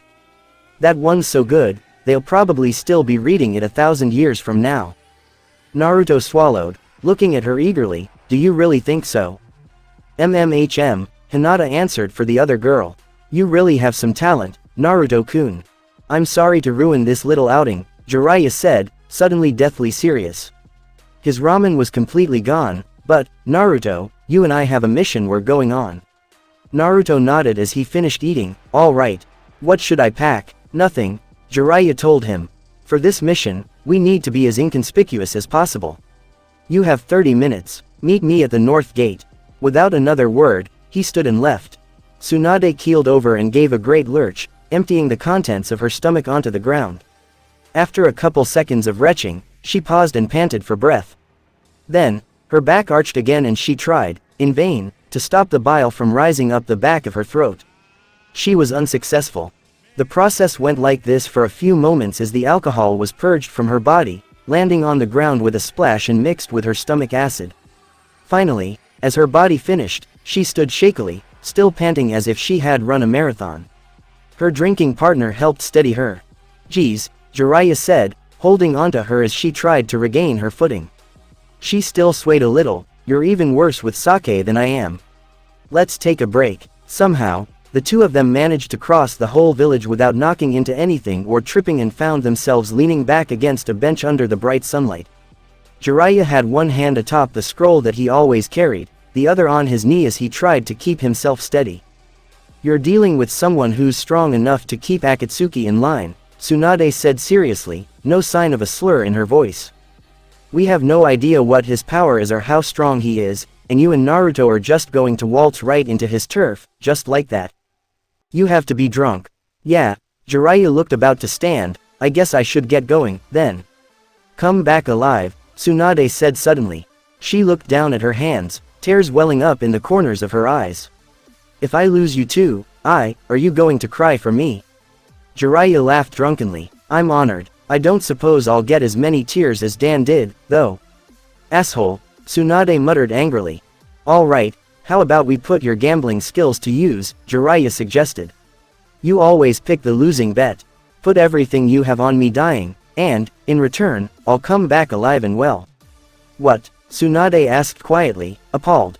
"Haha, I'm kidding, Jiraiya laughed again. "I'm very grateful to you, you know. Getting dumped always makes a man stronger. And if he hasn't experienced it enough to laugh about it or use it as material, he can't fulfill his duties as a man. So it's the man's responsibility to be strong, eh?" Tsunade asked amusedly. "Pretty much," Jiraiya confirmed. "But, then again, men aren't meant to pursue happiness."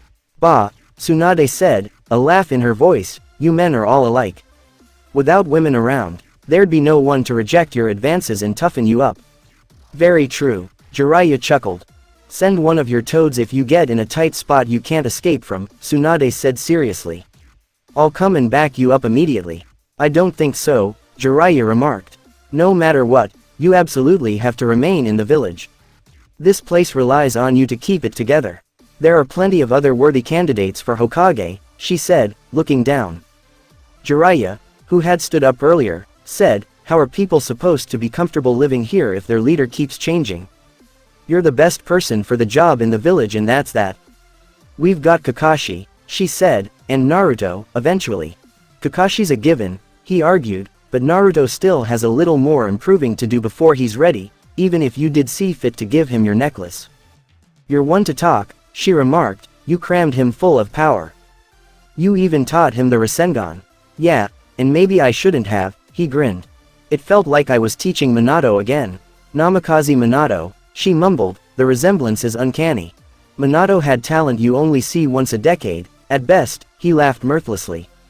"No one like him has been born in a while, besides Naruto, anyways. He was such a nice kid, but his guts and his desire to succeed were the fiercest I've ever seen. And, in the blink of an eye, he was fourth Hokage. I never had kids, so I wouldn't know, but, if he was my son, I'd be bragging all the time." "Hearing you say that," Tsunade commented, "makes me think of how different they are, too. I mean, he has a lot in common with his father besides his looks, but he's definitely got quite a bit of his mother in him, too. It'd be hard if you made me choose which one he's more like." "A female ninja of the former Uzumaki no Kuni," Jiraiya said lightly, searching for her name. "His personality and ninjutsu style," Tsunade began, "are very similar to Uzumaki Kushina's." "That was her name," Jiraiya exclaimed, snapping his fingers. "I remember, with that red hair, the constant jabbering, and that tomboyish demeanor, she was just like one of the boys. Kushina became so beautiful as she grew up," she said, "but Naruto does look remarkably like his father. That's why I see him in Naruto," he insisted. "I have to admit, I've come to think of him as my own grandson. He picked up his scroll. Okay, so I'll be off. A thought struck him. Oh, and one last bit of advice. Be careful of Root. I know, she assured him. Jiraiya laughed. That's a relief. As he left, Tsunade couldn't shake the dark feeling that this would be the last time she saw him. In the Hidden Rain village, the weather was much as it usually was, raining. The sky was dark and overcast, puffy clouds indistinguishable from one another as they let loose a torrential downpour that would have soaked the inhabitants were it not for the protective gear they all wore. Tall buildings reached towards the heavens above, but none were nearly as tall as the one building that mattered most, the building where the leader of the village resided, atop a tall tower with impressive architecture. Most did not often meet with this man, much less see his face and know his true name. They simply called him God. The only one who had any contact with this man they treated as a deity was his right hand, the one referred to only as God's angel. All knew her face, and all knew that she was a beauty unlike any other in any other village. Two figures stepped from their boat, both wearing coats to protect against the weather with the hoods up to disguise their appearances. They walked down the streets, wandering through the many roads and taking in the buildings surrounding them as they went. No one paid them any mind, despite that they looked slightly out of place. Atop a tower, a man stood out in the rain, his cloak hiding his body and his orange hair defying both the water and the forces of gravity. To the woman behind him, he spoke, "Conan, when I stop the rain, use your jutsu to find these intruders." "I'll take care of it," she responded calmly. He flashed through hand seals, saying, as he stopped on the last one, "Here I go." "Understood," she said, eyes half-lidded as she put her hands in a seal. "Welcome," the white-haired bartender cried jovially as two rain nin walked into his bar. Off to the side, the blonde-haired waiter rolled his eyes. "It's just the two of us," the bearded one said as he took off his hat. "So bring us some drinks and side dishes," the scarred one said. As they sat down, he turned to his companion. "Isn't today Sunday? I heard Pain-sama had some stuff to do," the bearded one said. These days, he might have to go to other countries. But to have it rain off schedule, the scarred one muttered, "This has never happened before. It must be quite a mission," then, the bearded one said. "But if it goes on like this," the scarred one whined. "Hey," the bearded one exclaimed angrily. "Pain-sama has done quite a lot for the people of the streets. Just bear with it for a bit. Sorry to keep you gentlemen waiting," the bartender smiled, clasping his hands together. "Hey, where's our food and drinks?" the scarred one asked. "Since it's our grand opening today, we have some special services," the bartender said. He moved his hand into a hand seal. "The two of you sure are lucky today." In a puff of smoke, he was replaced with a white-haired ninja. As the two rain nin scrambled away, the ninja leapt onto the counter, grinning at them. The bearded one yelled, "You! Who the hell are you?" "I'm the one who's going to do the asking around here," Jiraiya said playfully. "And I've got lots of questions." The walls around them morphed from wood and plaster into flesh and blood, the door disappearing completely. Before they could react, the soft, cushy walls had engulfed their hands and feet, trapping them. The blonde waiter, now dressed eerily similar to the fourth Hokage, was sitting on the fleshy floor, waiting. "From your seemingly low standards and mannerisms," Jiraiya said, "I'd guess you're the bottommost of the cannon fodder, right?" "Where the hell are we?" the bearded one demanded. "Inside the belly of my frog," Jiraiya stated plainly, as if he were speaking of the weather. You're that Sennin," the bearded one shouted. "And that waiter, he's the Ryujin, isn't he? I thought I told you that I'm the one doing the questioning here." Jiraiya pulled out a soft black feather.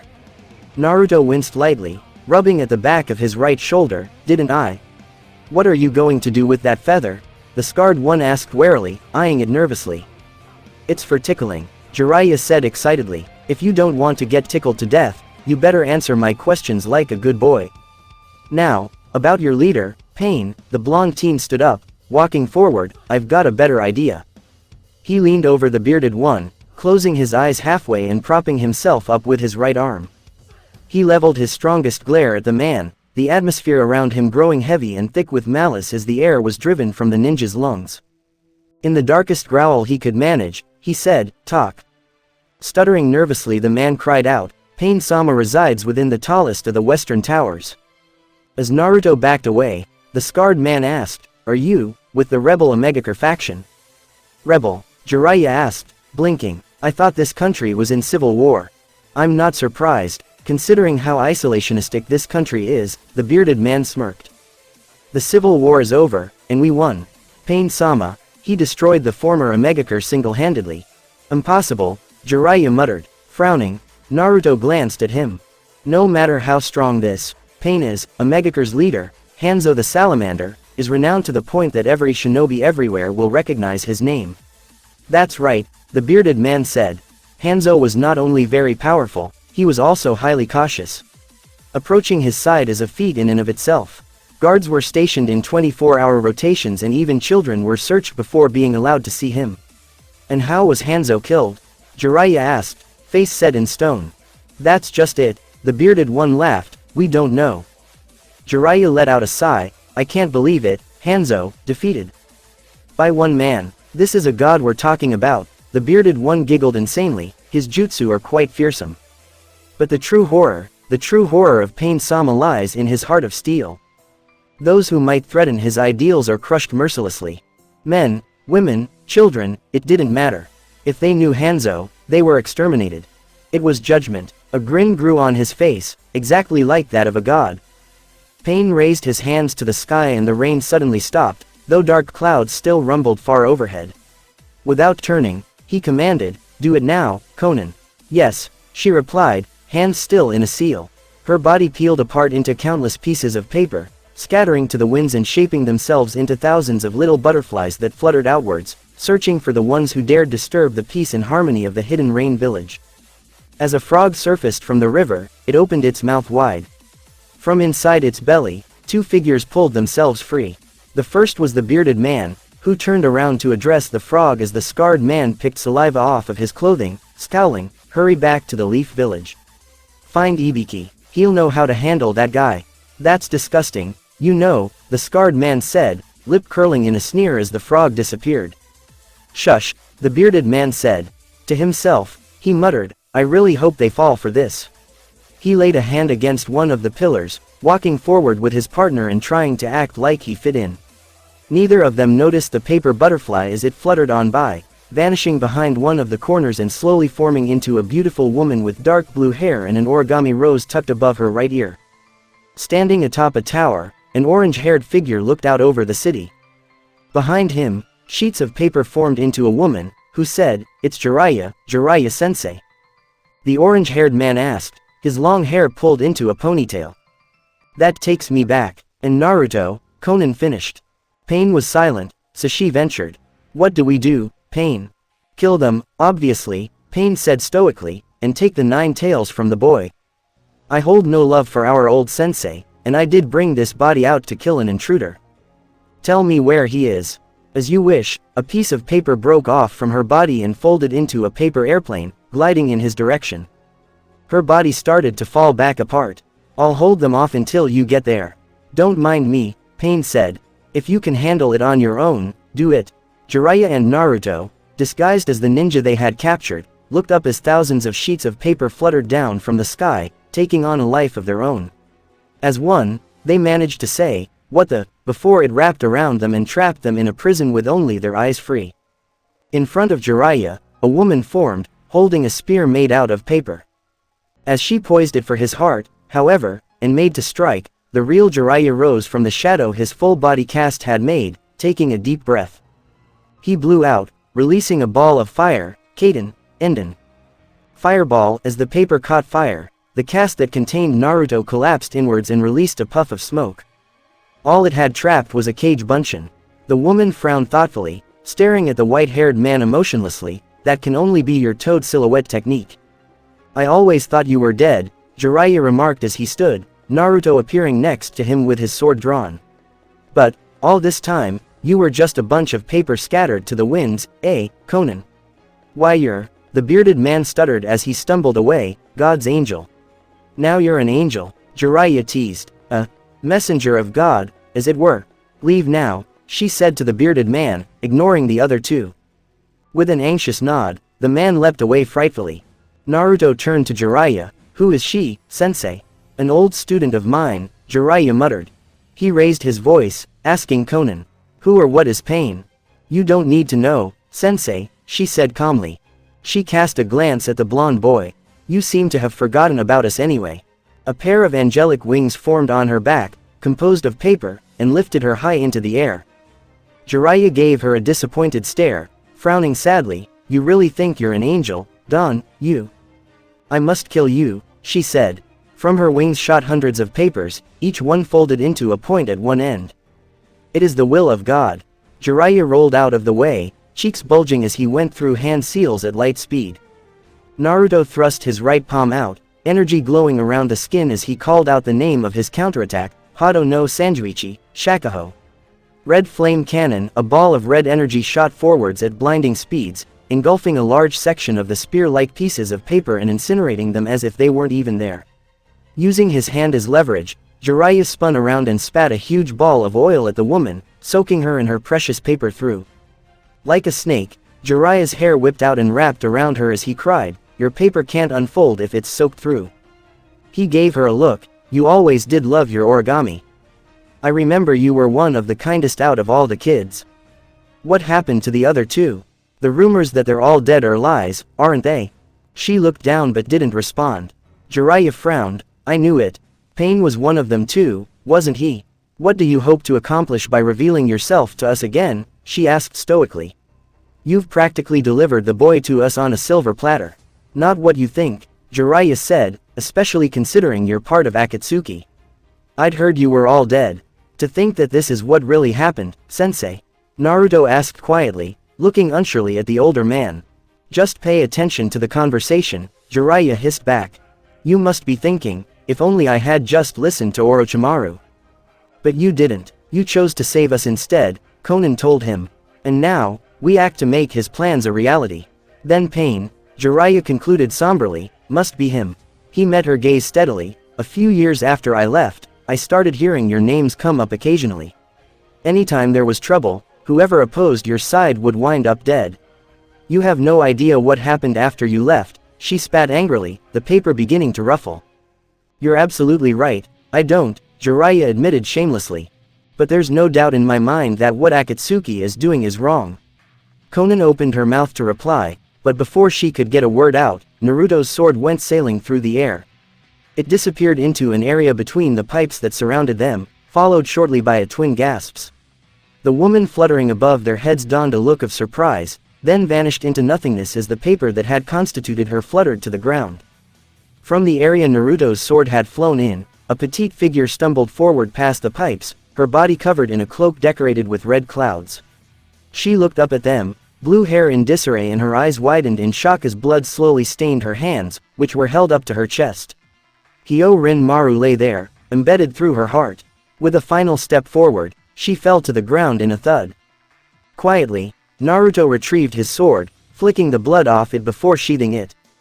Jiraiya looked at him, just as shocked. Naruto, you, all of Akatsuki must die, Naruto whispered shakily as he met Jiraiya's eyes. He looked away, down at Konan's body, unsure. All of them, so, you killed Konan, a voice called. The two of them looked up to see an orange-haired man with his long locks tied up in a ponytail, save for the strip that traveled down his right cheek, framing his eyes. Rage smoldered in his gaze, but his countenance was calm. I suppose I have to kill you, then, too. You've changed, Nagato, Jiraiya said, frowning. The orange-haired man didn't give a verbal response, instead clapping his hands together and flying through hand seals. Naruto and Jiraiya tensed as a summoning array drew itself onto the wall of pipes behind him. A large, crab-like creature burst through it, sharp pincers aimed at the two ninja in its path. Natagiri, Naruto cried, slashing at the air twice. Two thin arcs of water leapt forward, one vertical, the other horizontal, and bisected the large beast twice. The pieces vanished in a puff of smoke. So you've perfected it, Jiraiya remarked, glancing at his partner. Natagiri, I mean, slaying several with one sword sweep. I had to do something during my 2 weeks off, Naruto retorted, eyes glued on his enemy. After all, Tenten-chan and Hinata-chan had obligations to their team in the village. They couldn't be with me the entire time, could they? Jiraiya smirked a little, but it dropped as he turned his attention back to their opponent. Nagato, there are so many things I want to ask you.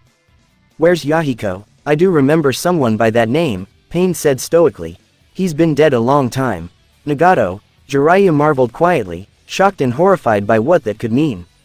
What happened to you? You used to be so. Nothing happened. This is just another fight, Pain said easily. Too many people have died here. Their pain has helped me to grow. What's that supposed to mean? Naruto growled at him, eyes narrowed angrily. Even the most ignorant child will eventually grow up as they learn what true pain is, Pain responded.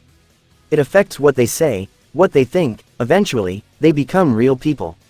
That's not true, Naruto shouted. People grow up by learning to care for others. Someone who knows only pain, can cause only pain. Do you really think that abandoning the love for your friends is the right way to become an adult? Jiraiya demanded of the orange-haired man, his face set in stone.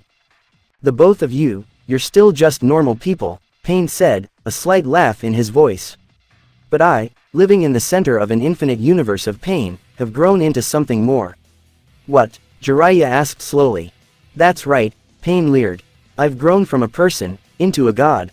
As a god, what I say, what I think, become the laws of a god. You too, you're still just people. I don't really expect either of you to fully comprehend what I'm saying. I can't believe you're the same child that I met so long ago, Jiraiya muttered. Things that I couldn't comprehend as a human are crystal clear now that I'm a god, Pain continued. And, by the same token, I've noticed there are things I can do as a god that I could never even dream of doing as a human. To put it simply, I have evolved. This guy is, Naruto murmured disbelievingly. The white-haired ninja scowled, what are you trying to accomplish? I'm going to put an end to this pathetic world and its wars, Pain said arrogantly. It will be an act of God. Then to what end are you chasing the tailed beasts? Jiraiya asked. I suppose I can tell you, since both of you are going to die anyway, Pain replied, blue eyes frosty. Using the tailed beasts, I will create a new forbidden technique. A technique that will eradicate an entire country in less than a second. It will be the ultimate technique, a weapon of unprecedented power and scale. How can you even think of something like that? Naruto exploded, knuckles white. The air was steadily getting colder. Violence of that kind could never stop wars. Pain turned his eyes over to Jiraiya. When countries quarrel with one another, what is the quickest way to end the dispute, sensei? Answer Naruto's question, Jiraiya stated firmly. Stop dodging. I will give my ultimate weapon to the warring nations, Pain stated. After all, people who have a weapon will inevitably use it. What are you trying to say? The Toad Sage's eyes narrowed. Hundreds of millions of people would die in an instant, Pain declared, eyes gleaming victoriously, and the survivors would be terrified. All the people, all the world, will learn what true pain is. My technique will breed fear and serve as a deterrent, and wars will quickly cease. One might say this world of ours is still growing and becoming more balanced. Pain will quicken the world's growth, as it did mine.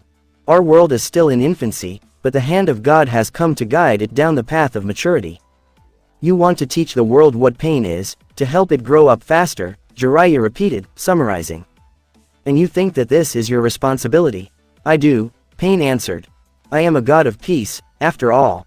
If you are a god of peace, Naruto stated slowly, his voice even but thick with emotion and his sword drawn. Waves of power swept away from his feet, a bluish aura glowing around his body, then I will become a god of war. A flash of light blinded both Pain and Jiraiya, forcing them to shut their eyes. There was a soft rustle, then a gasp. As Jiraiya's vision came back, he looked up to see Naruto had moved across the room, his sword stabbed through the orange-haired man and wings of ice spread wide. Bishamonten Hyorinmaru, Naruto whispered, eyes narrowed. There was a crack, then a puff of smoke. Pain vanished, replaced by a thick log with a hole in it from the stab and a long crevice in it, reaching from the top and bottom of the sword impaling it. It split in half a second later, engulfed in a thick layer of pale, unbreakable ice. Over here, Pain called, standing atop a large, chameleon-like creature. Is that another one of your summons? Jiraiya asked. To me, Pain stated, you're little more than an insignificant child whose growth has been stunted. Jiraiya laughed, going through hand seals, a kid telling me to grow up. That's rich. When the smoke cleared, Jiraiya stood atop a large toad carrying a shield and a club that looked vaguely like a tuning fork. No time to waste with this guy, Gamekin. He bit into his hand, using his fingers to wipe blood on his face and make the design beneath his eyes more elaborate. He looked up, suddenly serious, I'm going to use Sage Mode. What? Gameiken shrieked. Are you? Yes, he replied, I'm going to summon the Nidai Sennin. Stall him for a little while, yes. Got it, Gameiken murmured. Pain jumped on the lizard's tongue and was taken into the beast's mouth. An instant later, they vanished from view, invisible. Jiraiya looked around, he's gone. And, says Naruto. Damn, since he's gone, we can only defend. Gameiken's only response was to life his shield. Going through a few hand seals, Jiraiya jumped, slamming his feet against his summon's head. Instantly, a transparent barrier was erected and spread out, covering the area. In response, it seemed, a seven-headed dog leap out of the wall high up, diving towards Jiraiya and Gameiken, both of who were too shocked to react immediately. They didn't have to, however, because a dragon of water appeared from nowhere and slammed into the beast, knocking it into the wall and freezing it in the gigantic hole it made there. It seemed unconscious, then vanished. Creating a hole of their own, Gameiken and Jiraiya escaped into the city outside. Immediately, they were besieged by what looked to be a crow summon, which attacked them with its large beak. Gameiken swung his gigantic shield around, clocking the beast right in its jaw and sending it flying. It vanished in a puff. A large, ox-like summon was pitted against them next, marred by several studs pierced through its head and body. Leaping forward at the beast, Jiraiya cried out, as he did hand seals, Gameiken, go back. It's my turn. The beast rammed into him, throwing both the white-haired ninja and its own head into a wall and creating a large hole there. There was silence for a moment, then a loud, annoying voice called, Brat. Why do you always summon us in places like this? No wonder he's always angry. Ah, don't say that, Ma, a patronizing voice answered. Little Jiraiya was forced to do this. Pa, shut up, the annoying voice called back. I apologize for meeting you here, Jiraiya's voice said, eldest and big sister. But, Brat, Ma asked, didn't you say this would chase away girls? That's why you disliked it. No choice but to dislike, Jiraiya said. My opponent is the Rinnegan. Whoa, Ma's voice echoed, Raikudo's eyes. I didn't know they still existed. They do, Jiraiya said. So, let's go. A different-looking, toad-like, Jiraiya stepped out of the hole in the wall. On each shoulder sat an old-looking toad, one male with sparse white hair, the other female, wearing what looked to be a shower cap. The male spoke up, so, where is this guy, anyway? I don't see him.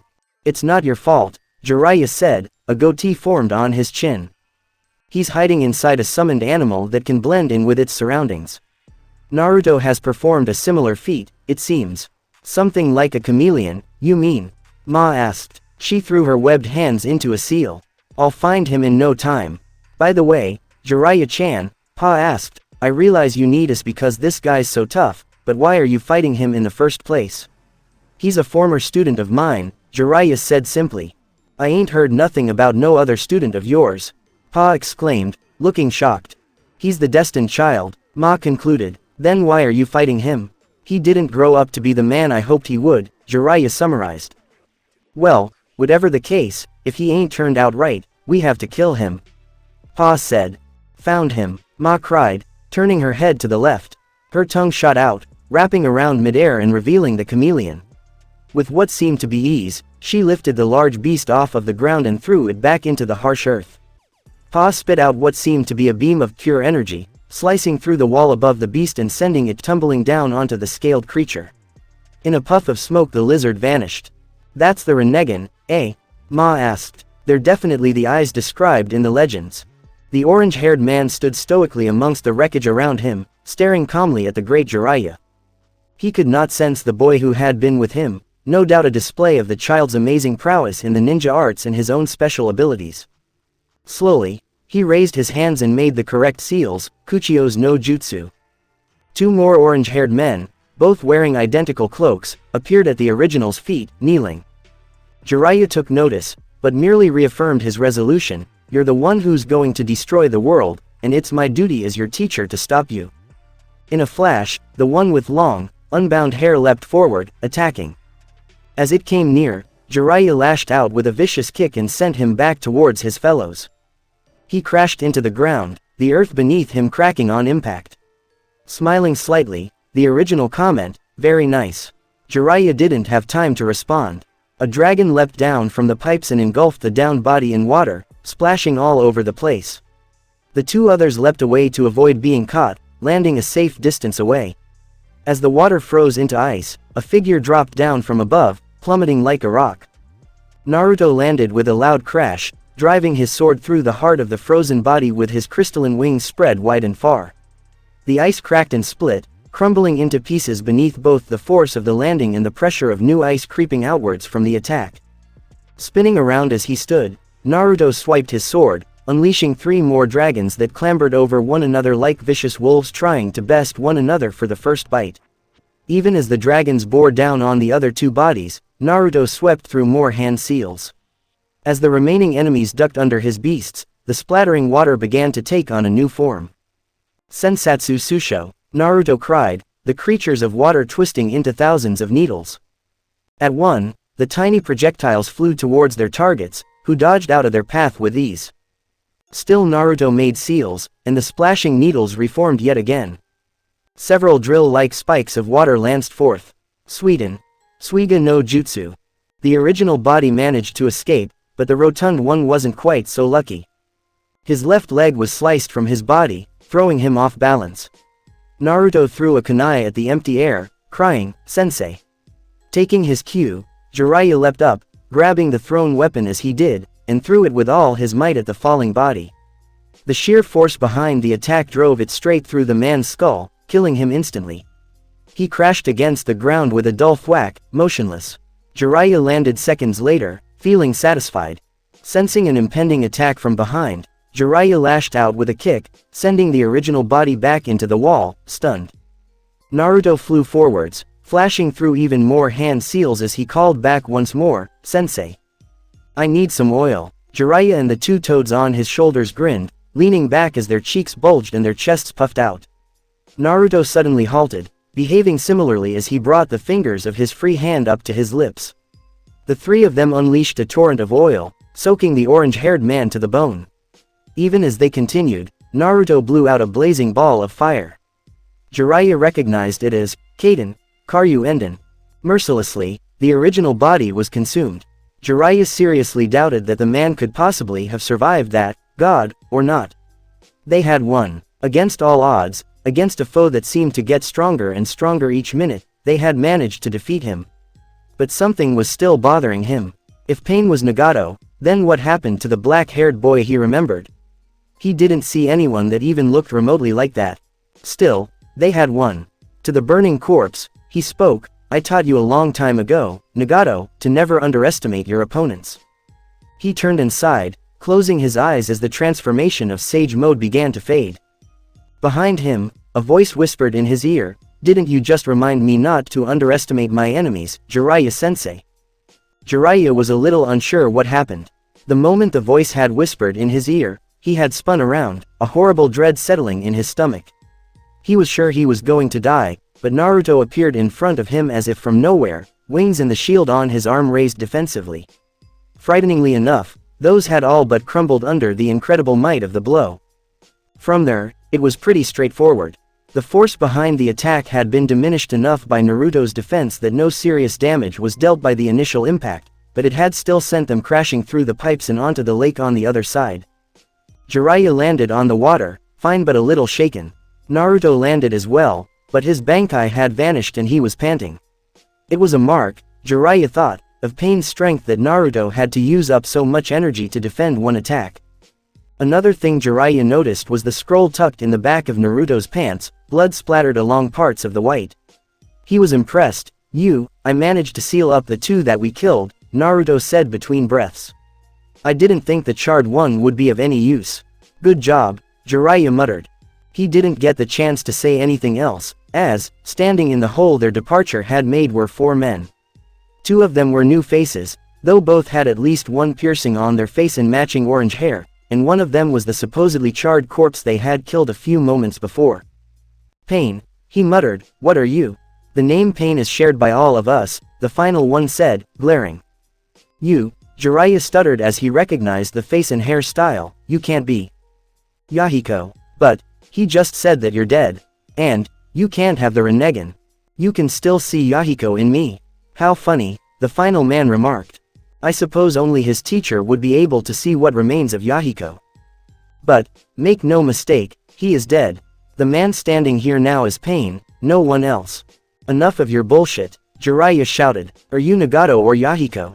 We're Pain, the man responded in a menacing tone as they all leapt from their perches. We are God. One of them landed right in front of the blonde, hitting him hard enough to send him back several meters. Jiraiya grew concerned, turning to look for his pupil, Naruto. The Peens used the opportunity this presented, taking Jiraiya by surprise as they converged on him. Before he could do anything, he found himself impaled on 3 long, black objects. The pain followed quickly, and then came the realization that he wouldn't survive this encounter. Sensei, Naruto's voice called. With renewed strength, he struck the one that had hit him, knocking it back and stunning it for a moment. He came upon one of the bodies attacking the white-haired ninja, poised to strike. Jiraiya could see, from the corner of his eye, the last body, the one that Naruto had just hit, look up. A second later, all 3 Peens moved away from Jiraiya, one turning around to block Naruto's attack. The other 2 flanked him, weapons positioned to stab. That's when Jiraiya realized it. The bodies could see from each other's point of view. That meant that, as long as one stood back and observed, all the others could see everything. Sword still defending, Naruto leapt up over the strange black objects, lashing out with a kick to each of their faces. The both of them went flying, and they didn't look like they'd be getting up anytime soon. With some fancy swordplay, the blonde sliced off the third one's hand, sending the weapon tumbling down to the water's depths. A punch took care of that one, temporarily. As the final pain came up behind him, Naruto seemed to be expecting it. He twisted his sword into a reverse grip and, with both hands holding tight, jerked it backwards, past the right side of his stomach. With a squelch, it became embedded in the chest of the pain he and Jiraiya had charred earlier. With all of his opponents taken care of, Naruto rushed over to the white-haired man, crying, "Sensei," over and over. "Naruto," Jiraiya said somewhat weakly, "I'm not going to make it." Alarmed, Naruto looked around, spotting a small strip of land far enough away to buy him a little bit of time. Grabbing a firm hold of his mentor, the both of them were teleported over to that spot with naught but the sound of a fluttering curtain to follow them. As the original laid the man back against a large lantern pole, 2 clones popped into existence and began chanting as they sat down. Instantly, a large, rectangular barrier was erected, glowing a bright golden color and translucent enough that it could be seen into. Immediately following it, a second barrier of slightly larger size was made, completely transparent and covering the first. A flash of light reflected off of it, then both Naruto and Jiraiya seemed to disappear. I've set up Kyomen and Danku, Mirror Door and Splitting Void, 2 of the most powerful barriers. Naruto pushed thoughts like that away. I don't know how long they'll hold. Naruto, Jiraiya stated firmly. Ma and Pa were silent. Pain can see from all of his different Bodhi's perspectives. What one sees, they all see. Secondly, he coughed violently, red blood tainting his lips as his sage mode left him more and more. The secret to the true sage mode, the secret to perfecting Ryujin no Terai, is to separate yourself from the dragon within you. What? Naruto asked, bewildered. You must draw on his power, Jiraiya elaborated, but you must control it, harness it, instead of merely accepting it as it is. Only then can you truly advance to the level needed to defeat pain. The real one, the real body behind pain, isn't there, Naruto? Nagato wasn't there. Tell that to Tsunade for me. Okay, Naruto said solemnly. And Naruto, Jiraiya wheezed. He seemed to be struggling to get the words out. I've got one last order. Naruto leaned forward, hanging onto every word. His eyes were beginning to water, but he didn't dare let the tears fall just yet. Live, I understand, Naruto whispered. Jiraiya let out a sigh of relief. I could, really, go for one of those apples. With a final exhale, Jiraiya died, and all was quiet for a moment. Ma and Pa disappeared silently, but the soft puff they made didn't even faze the blonde teen sitting next to the body of the legendary Jiraiya. Finally, at length, he spoke, "My friend, do you fly away now? To a world that abhors you and I. All that awaits you is a somber morrow." He stood, hefting Jiraiya onto his shoulders, and whispered to the air, "No matter where the winds may blow." In a flash of yellow, they disappeared. The sun hung low in the sky, casting an orange glow down upon the village. The last vestiges of daylight, of sunlight, flittered around the streets and atop the trees and buildings, casting shadows that danced across the ground and the walls. A soft wind blew through the alleyways, thousands of voices lost to its tender mercies.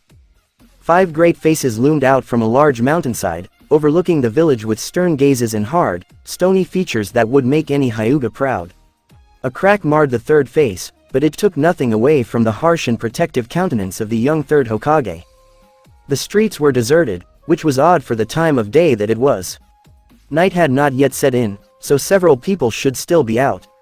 But an ominous air hung over the village, driving all who could feel it indoors and away from whatever could be the cause. It would make things easier on one person. A blonde appeared in the middle of the street, walking solemnly towards the 5 great faces. An arm was slung over his shoulder, and his other shoulder and back were supporting the weight of a motionless white-haired man, whose head drooped and whose eyes were closed. Jiraiya of the Sannin hung limply over his student. "I remember, there was this great big apple tree up there," Jiraiya said, gesturing with his arms to give his student an idea about this tree's size. "Now, normally, that isn't all that strange a thing. But these apples were very weird." He pulled one out of nowhere, holding it up for Naruto to see.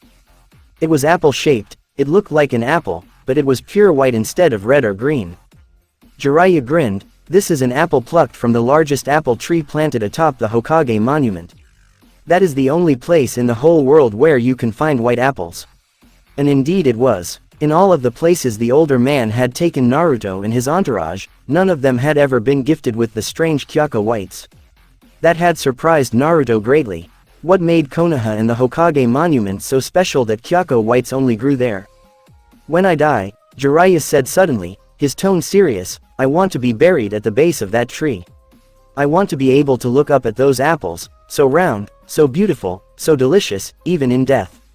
"Where's this coming from all of the sudden?" Naruto asked uncomfortably, trying to lighten the mood back up. "Plus, you'll probably bring your lady friends up there for a romantic evening of raunchy steaminess." Jiraiya grinned perversely. Naruto snorted, throwing one of the special white apples at the man.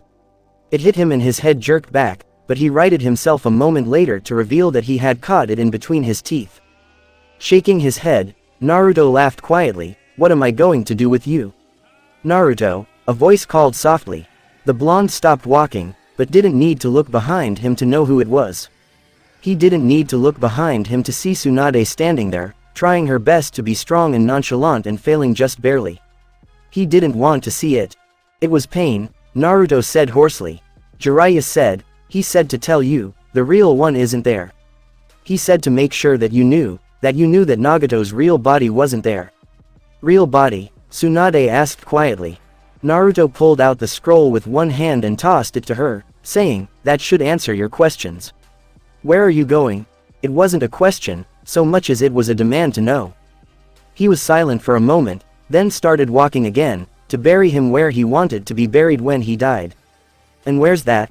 came the follow-up question. Naruto looked up at the Hokage monument, at the sun setting just behind it, and answered her with more finality that he thought he could muster at that moment, with his voice as harsh and raw as it was from crying. "Under the apple tree. So I've started posting gaming-related what-ifs on my gaming channel. If that's something that interests you, be sure to check it out. The link will be in the description. Thanks for watching. I hope you enjoyed. The next part will be out soon."